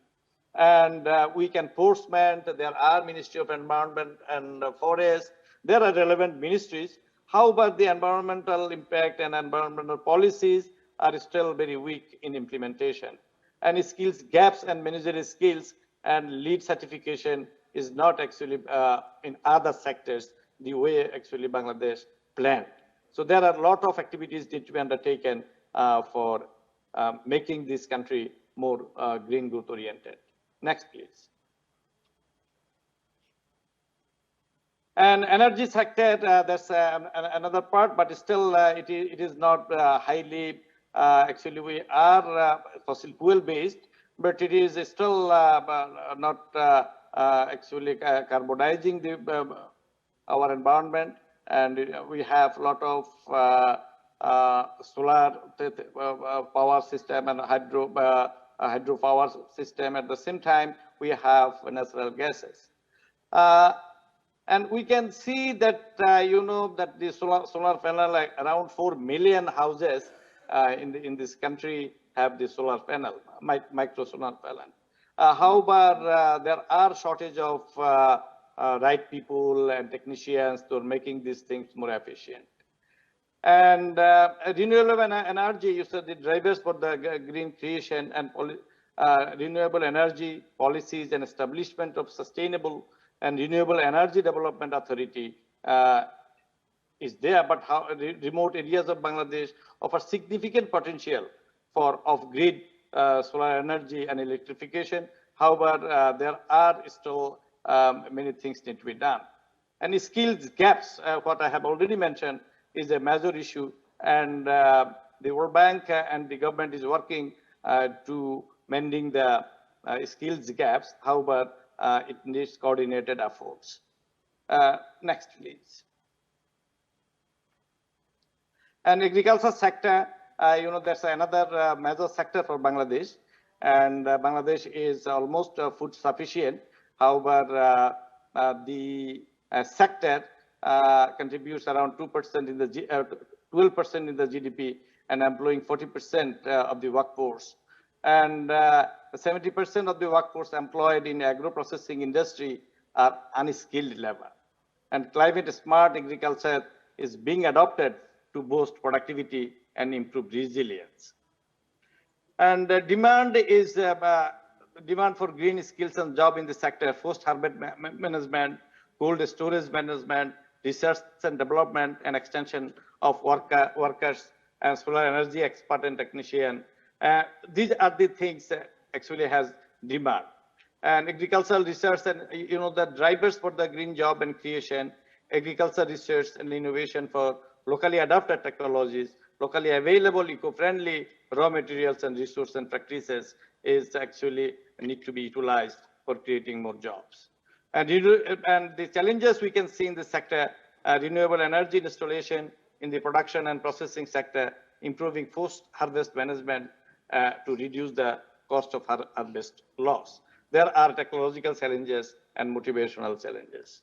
Next, please. And construction sector, actually, this is one of the sector now employing around 1 million people, and it is also booming across the country. And we think that this will be the one of the sector need to be look into how green growth issue can be addressed. And there are actually demand for, that's the LEED certified professionals needed, and green architects, what still this country needs to be looked into more efficiently. And environment friendly building, what we call materials and green buildings are coming up, but it is it needs a lot of advanced knowledge for sustainable building. And drivers for green job creation in this sector, the National Building Code and Green Building Certification System to encourage people and construction companies to build eco-friendly household and factories. And there are building codes, however, the enforcement is still, I should say that, not up to the level. And challenges to overcome, in this sector, that workplace safety and labor rights and adoption of insurance policies. Actually, there is hardly any labor insurance, those who are working in the construction sector in the country. And limited implementation of National Building Code and Green Building System, I have already mentioned. So there are also many scope for working in the sector for improving. Next, please. Service sector is one of the really very important sector in this country, which contribute 54% and employing 40% of workforce, and with 150% increase of employment from 2010 to 20. And this sector has significant growth potential, and ICT have been instrumental in disaster management, natural resource conservation, and service improvement. A demand for green jobs and skills, finance and banking sector, knowledge of green finance, green policy, and monitoring and auditing. And ICT sector, green ICT knowledge, waste management, and GIS and remote screening experts are necessary. And tourism and hospitality sector, ecotourism experts and environmental managers are necessary. And drivers for the green job, finance and banking sector, there are policies, and but there are sustainable financing and green banking training opportunities in Bangladesh. Institute of Bank Management is there, however, it is very limited. And ICT sector demand is increasing, and digital skills is very important for industries. E-learning opportunities are there, and tourism and hospitality, labor-intensive business is an opportunity for Bangladesh. And we can also see how Bangladesh can see the challenges for moving forward. Small-scale enterprise often face difficulties in accessing green financing.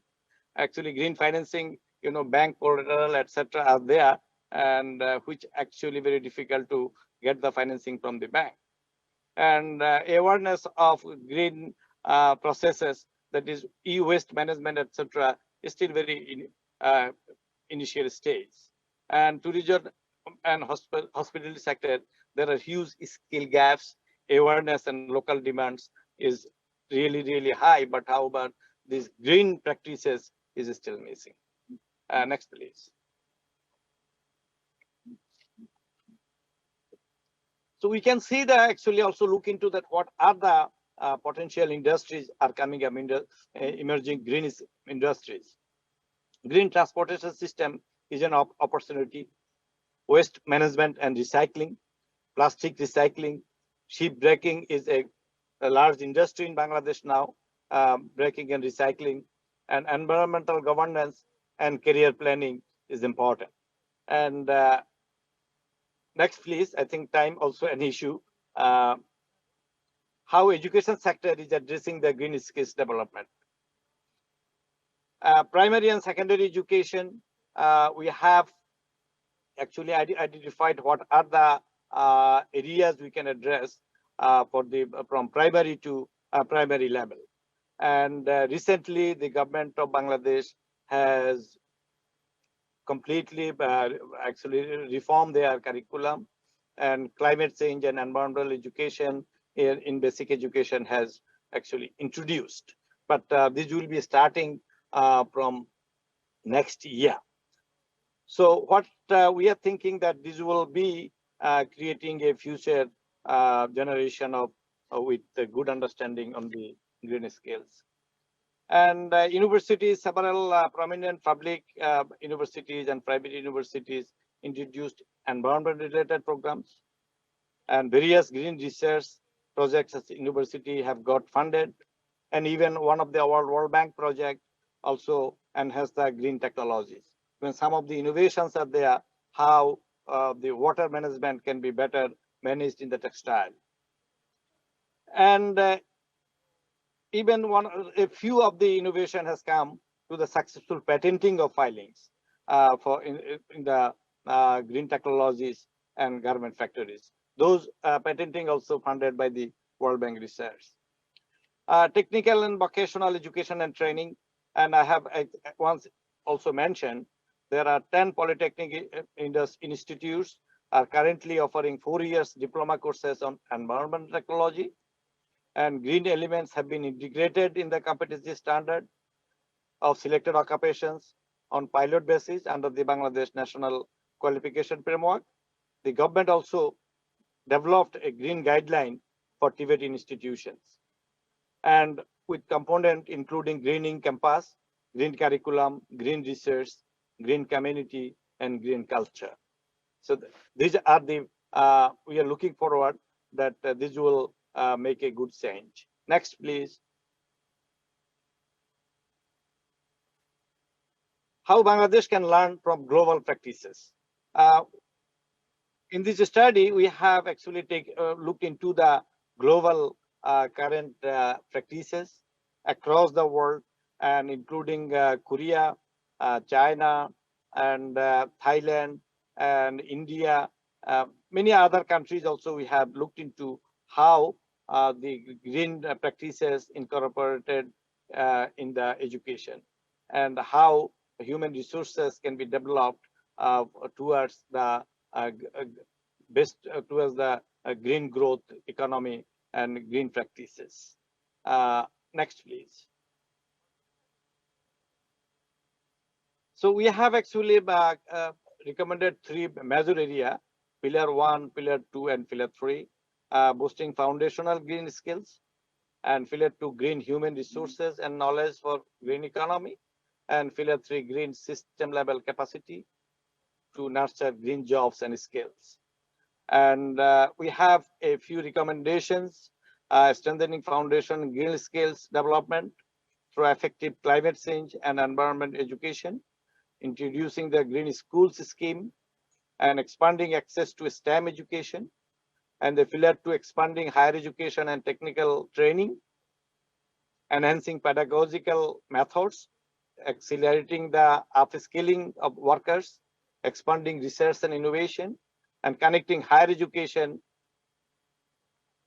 and TVET to green practices, boosting demand for green experts, demanding green skills training for female workers and professionals.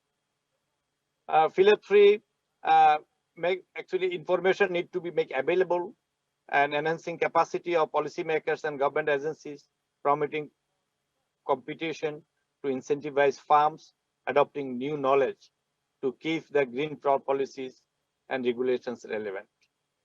Next, please. So I think that was my last slide. Thank you for your time and support. So it would be really, really, if you have any question from anyone, please ask me or share me through my email. Thank you very much. Thank you, Mr. Moklas. Thank you for sharing the demand for the greening jobs in Bangladesh and the whole of the institution approach in greening TVET, including the green campus, greening curriculum, greening research and culture. So now we return to our panel discussion. We have 2 distinguished panelists joined online from Indonesia and China. And first, Ms. Mega Irena, Head and Assistant Director of the Labor and Civil Service Division, the Human Development Directorate of ASEAN Secretariat. And our second panelist is Ms. Wu Shuai, Deputy Director of Research Division of Human Resources mobility from Chinese Academy of Personnel Science.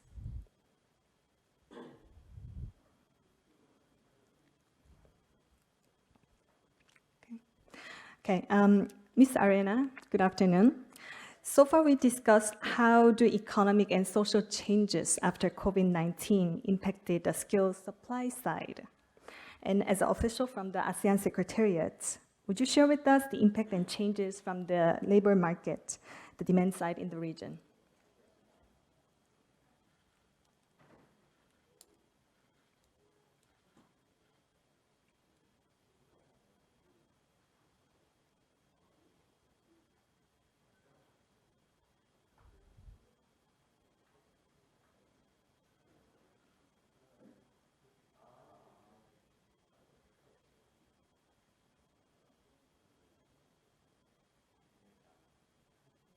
Okay, maybe while waiting for Ms. Arena's response, so we have a question for Ms. Wu as well. Ms. Wu, can you hear us? Hello. Hello, thank you for connecting. And Ms. Wu, so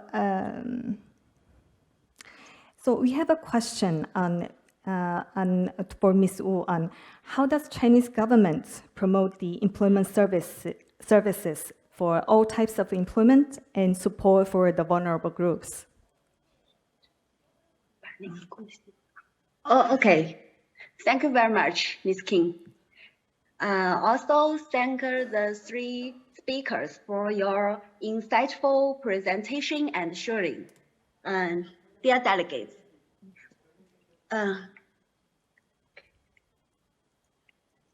good afternoon and evening. I'm very glad to join this international forum today.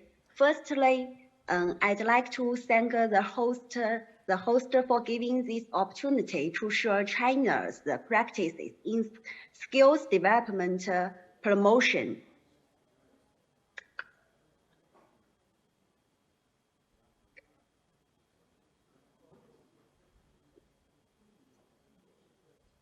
Okay, my presentation will focus on two aspects.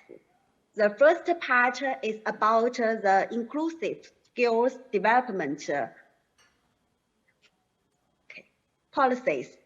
In terms of inclusive skills development practice, China is committed to promoting skills development and productivity in all types of employment and for key groups.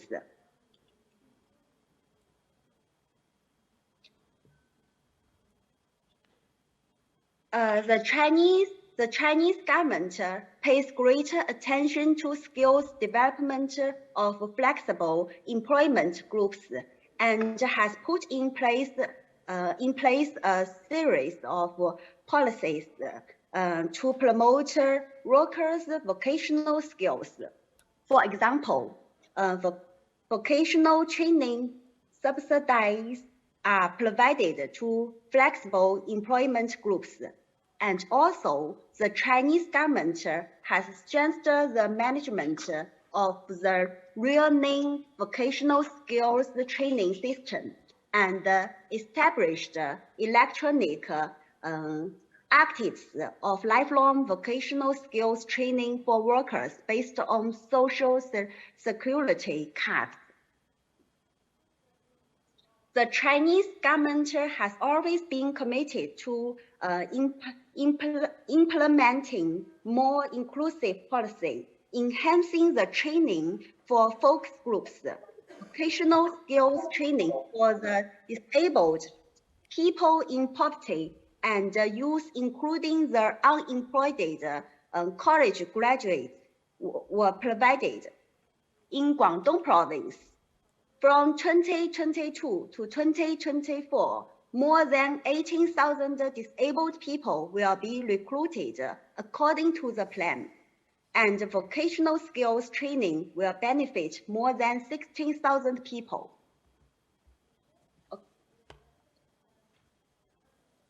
Okay.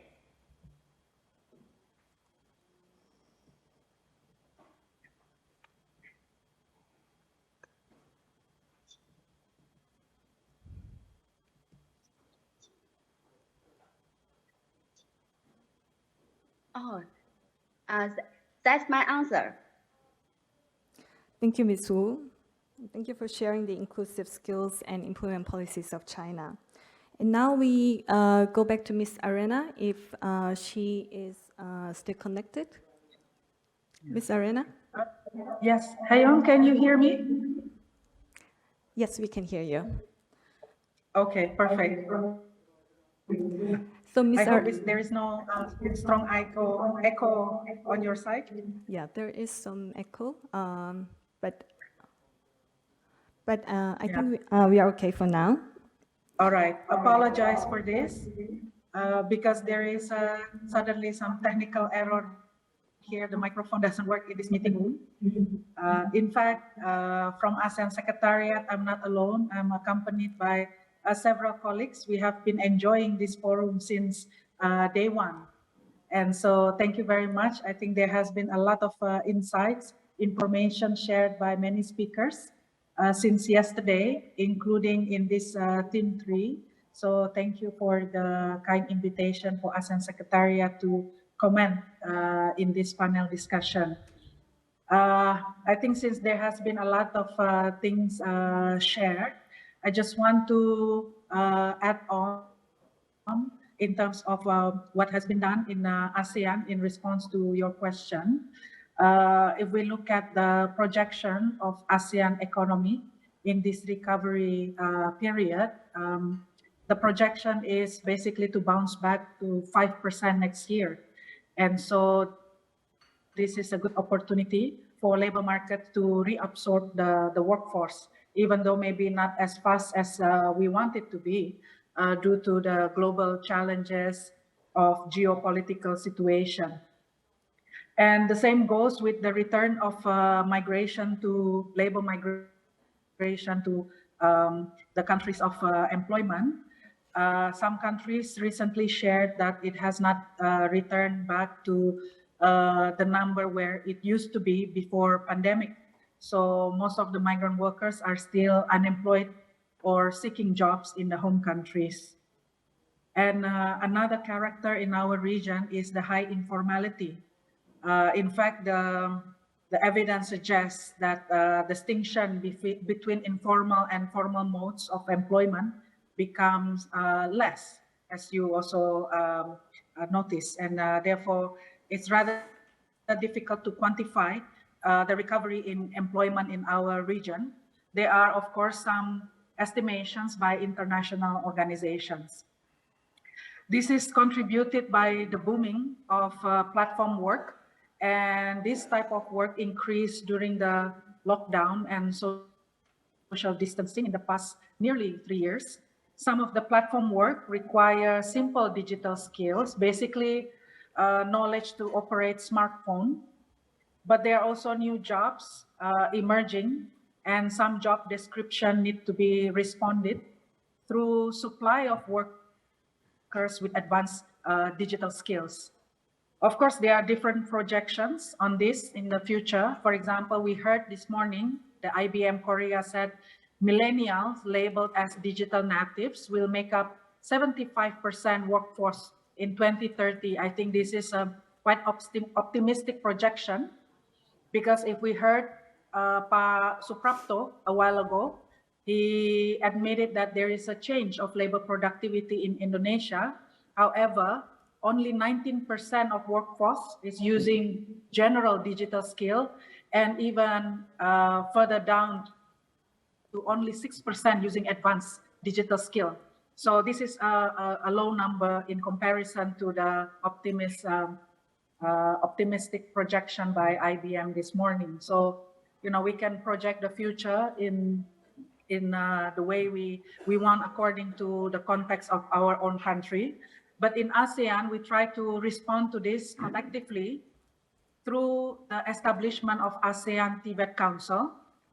And this is a platform of coordination, cooperation, and also research to accelerate progress towards a culture of lifelong learning and high quality TVET in the region.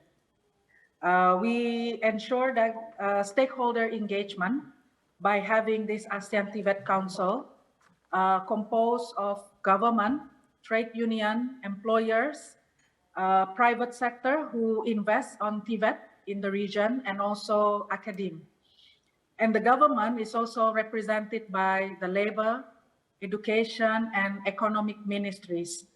And so this is really a new type of setting in ASEAN family. And we are very much excited with this new body. The 10-year work plan of the council and the thematic areas of the priority work are really the clear trajectory towards an ASEAN community with high digital skill and green skills. Although I think we heard earlier the case of Bangladesh, I think it's really commendable how there is already a clear pathway towards green growth. But in fact, the recent study in ASEAN shows that policies on green jobs still need a lot of room for improvement, because the demand for green job is not yet as high as in some other regions. I think in terms of the buy-in, the mutual understanding on the definition of green jobs and green skill still need to continue in ASEAN. And so there has been much attention given on improving opportunities for reskilling and upskilling through in-company trainings, online training, and also accessible TVET, especially in the rural areas. And there has been regional cooperation to promote greening of TVET and also green skill curriculum in the TVET institutes. But then again, the ASEAN TVET Council is relatively new. It's only 2 years old. And so perhaps in the future Asean+3 Forum, we would be able to share more achievements of this council. But so far, this has been a very functional platform for sharing of best practices and also inspiring one another for progress on TVET. So this is one highlight that I would like to share. Thank you. Over to you, Hayong. Thank you, Ms. Serena. Thank you for the close cooperation and support from the ASEAN Secretariat and introducing the new initiatives. So now we will open the floor first and maybe some questions from the Zoom for the speakers and panelists. And if we do, okay. Thank you. My name is Petra from Indonesia. I would like to ask Ms. Jin-Soo Kim on national competency standards development. I would like to ask, I see that there is a close engagement with private sector to develop national competency standards. Who are you actually engaging? Because private sector or employer are broad. Is it SMEs? Is it like the big players? Who are you selecting the partners to do so? Thank you. Mike. So she will speak in Korean. Please have your interpretation.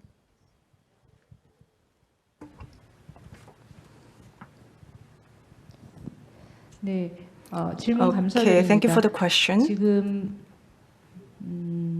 한국에서 NCS 개발할 So when we develop NCS in Korea, we have an industry skills council which is formed by the industry parties. We have did a benchmarking of the vocational training system of Australia, and we formed this council to represent the industries. And this council recommends the field experts to develop NCS. So when we develop one CS, we have 7 field experts and 3 experts in education and job experts, one experts gathered to develop NCS. They do not start from having only one meeting, but they have continuous meetings to ensure the quality of NCS. Thank you, Ms. Kim. So I agree that one of the success factors of the Korean TVET has been defining what are the priority sectors for the future development and jobs and skills, discussing with the private sector and the industry, and some challenging tasks. So this helped to be incorporated in the TVET and for the long-term development. And any other questions from the floor or Zoom? Then maybe I can ask a question for a panel for Ms. Arena. So Ms. Arena, from listening to what you have answered, introducing the new initiatives of the Secretariat, what came to my mind is one of the most important constraints facing this ASEAN labor market is the lack of effective employment services, including the trusted placement, recruitment services, and provision of employability information and skills and career guidance. So from your experience and as an official in ASEAN Secretariat, what are the recommended strategies for forming the effective employment services to bridge the gap between the skills supply and demand side? Thank you.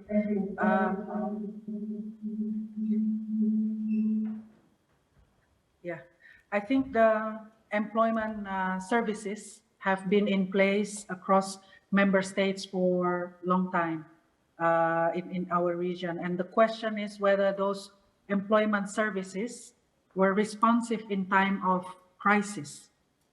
And this is part where we see the issue of employment should be mainstream in the broader economic recovery plan and strategies. The ability of private sector to reabsorb workforce is really the key in successful of employment services and job matching in the recovery period. This is part of the holistic strategies in the ASEAN Comprehensive Recovery Framework that is now ongoing in the implementation. Economic recovery, rejuvenating employment, and adaptation in skills development are really interrelated and mutually reinforcing. For example, I think in many ASEAN member states, employment services are linked to incentives given to the learners and training opportunities. For example, the Kartu Prakerja in Indonesia, where incentives are given directly to the learners so they can upskill themselves and get opportunities for job placements. Online accessibility of employment services is also important, and it's been promoted across countries. What needs to be boosted in our region is, I think, the apprenticeship program through closer cooperation with the private sector, as it can promote employability of the graduates. And so these are the priorities that are also highlighted in the recent ASEAN Declaration for promoting the competitiveness, resilience, and agility of our workers for the future. So I think apprenticeship is important, the online accessibility of those employment services, and really it's not a standalone program, but it should be linked closely with the skills training and also the overall economic recovery program. Thank you. Over to you, Hayam. Thank you, Ms. Ariana. So if, due to the time constraint, if there are, if we do not have any other questions, we'll close this session. So once again, I would like to emphasize that for the last 10 years of the HRD Forum, one of the highlights has been working across the different sectors and the organizations, including the cross-collaboration between the education and labor, which brought much value added in terms of further aligning the skills development and job creation with the current and emerging labor market needs. So, and I think it is one of the most important advantages of this types of knowledge and policy exchange through the regional and global platform would be to share more knowledge that could be incorporated in each sector. So I would like to convey my sincere thanks to the speakers, panelists from the countries all around the regions and sectors. Thank you. Thank you very much, Ms. Ha-yeon Kim. With that, we will wrap up session 3. I would like to invite everyone to join me in expressing their appreciation to Ms. Ha-yeon Kim once again for serving as a moderator and facilitating a smooth discussion, even with the minor technical glitches here and there. So please give her another big hand. And that brings us to the closing ceremony. And for that, I would like to ask Mr. Daniel Dilitsky from the World Bank and Mr. Hyun-Chul Kang of HRD Korea to deliver the closing remarks. First, we'll hear from Mr. Daniel Dilitsky, the Regional Director for Human Development, East Asia and Pacific Region at the World Bank. Ladies and gentlemen, distinguished guests, it is a great pleasure for me to be here today to give the closing remarks at the 2022 Asean+3 Hrd Forum. Today, I would like to congratulate the 10th year of cooperation between the World Bank, the Ministry of Employment and Labor of the Republic of Korea, and HRD Korea on setting this platform to promote knowledge generation and sharing and policy dialogue in the East Asia Pacific region. I would like to thank the Ministry of Employment and Labor and HRD Korea for their great commitment and leadership, which have been the foundation of a strong and successful partnership. The shared best practices and experiences have informed new policy making and generated cooperation projects to promote digital skills development and build back better TVET and employment. As we emerge from the height of the COVID-19 pandemic, strengthening digital skills would enable countries to build more robust human capital and facilitate economic and social transformation.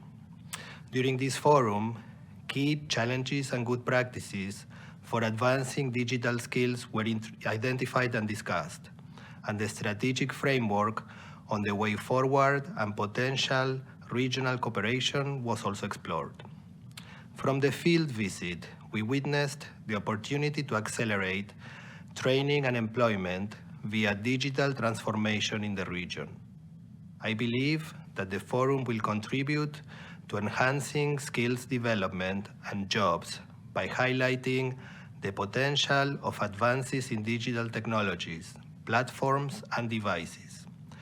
Going forward, the World Bank Group will continue to explore more opportunities to collaborate with you all to contribute to this agenda. Let me thank all the participants for their commitment and contribution to the success of this event. I also want to thank my World Bank Group colleagues who organized the forum, including Liping Xiao, Zaki Kuri, Ha-yeon Kim, and Tao Su. Thank you.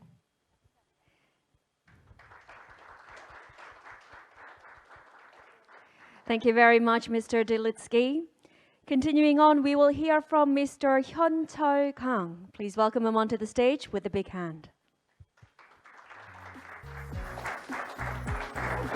Mr. Hyun-Chul Kang is the Vice President for Competency Development and International Cooperation at HRD Korea.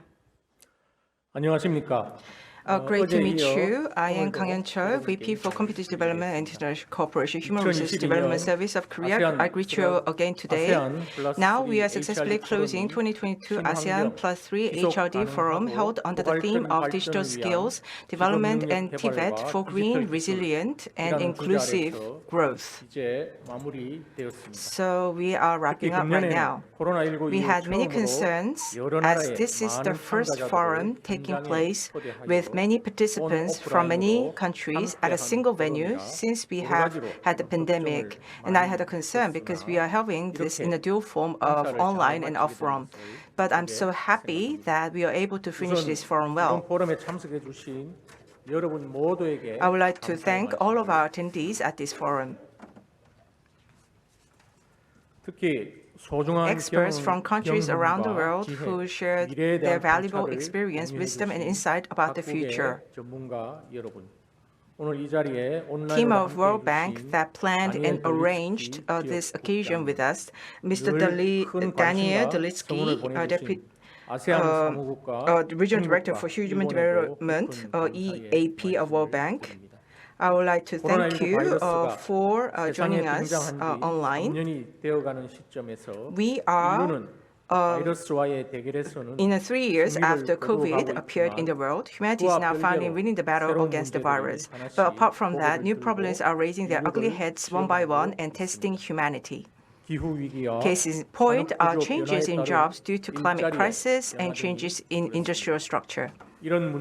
These problems are difficult to solve with the efforts of individual countries alone. Many countries must come together to set a common goal and join forces to find a right solution. Illustration of this will be discussion on green, resilient, and inclusive skill development that took place at this forum. This event, where officials in the field of vocational education and employment and labor from ASEAN member countries and non-ASEAN countries gathered to discuss the future of resource development, has a very deep significance in this regard. Through this forum, I was able to find many lessons to be learned about the status of vocational competency development in each country. Above all else, it is encouraging that each country's digital transformation is on track, and each country in the region is starting to see tangible results. I hope that it will be an opportunity for countries that have achieved successful results to pass on the know-how to our neighboring states, while countries that have not yet achieved results to go one step further through many knowledge exchanges like this one. Meanwhile, several tangible achievements have begun to emerge in grid as well. Though it is difficult for all countries to reflect this in their policies right now, as only basic level discussions are happening in academic field. If a shared arena is continuously created like this forum, I believe that a global grid system will be created soon. Finally, I think future forums should be conducted in the same way as this one. Asean+3 Hrd Forum should not be a one-way transfer of information from a specific country. Like this forum, Asean+3 Hrd Forum should be a place of exchange and cooperation where several countries in the region participate in big topic to share their thoughts and come up with new ideas. Exchange and cooperation begin from this moment. If you have any new ideas or topics that you would like to discuss after this event is over, and after you have returned home, please feel free to contact us. Once again, we sincerely thank all of you for being with us until the end. And we will make this event involving everyone. And I wish you good health and well-being. Thank you. Thank you very much, Vice President Hyun Tae-gang, for those closing remarks. And that concludes the 2022 Asean+3 Hrd Forum. We certainly do hope that it has proved to be a valuable and knowledgeable platform for dialogue on issues such as digital, education, TVET for grid, and rethinking skills and employment. On behalf of the host organizations, the Ministry of Employment and Labor, the World Bank, HRDK, and of course the ASEAN Secretariat, once again, I would like to extend my sincerest gratitude to each and every participant for your lively and active participation throughout the past 2 days. We certainly do hope to see you again next year for the 2023 Asean+3 Hrd Forum. Thank you very much. 고맙습니다.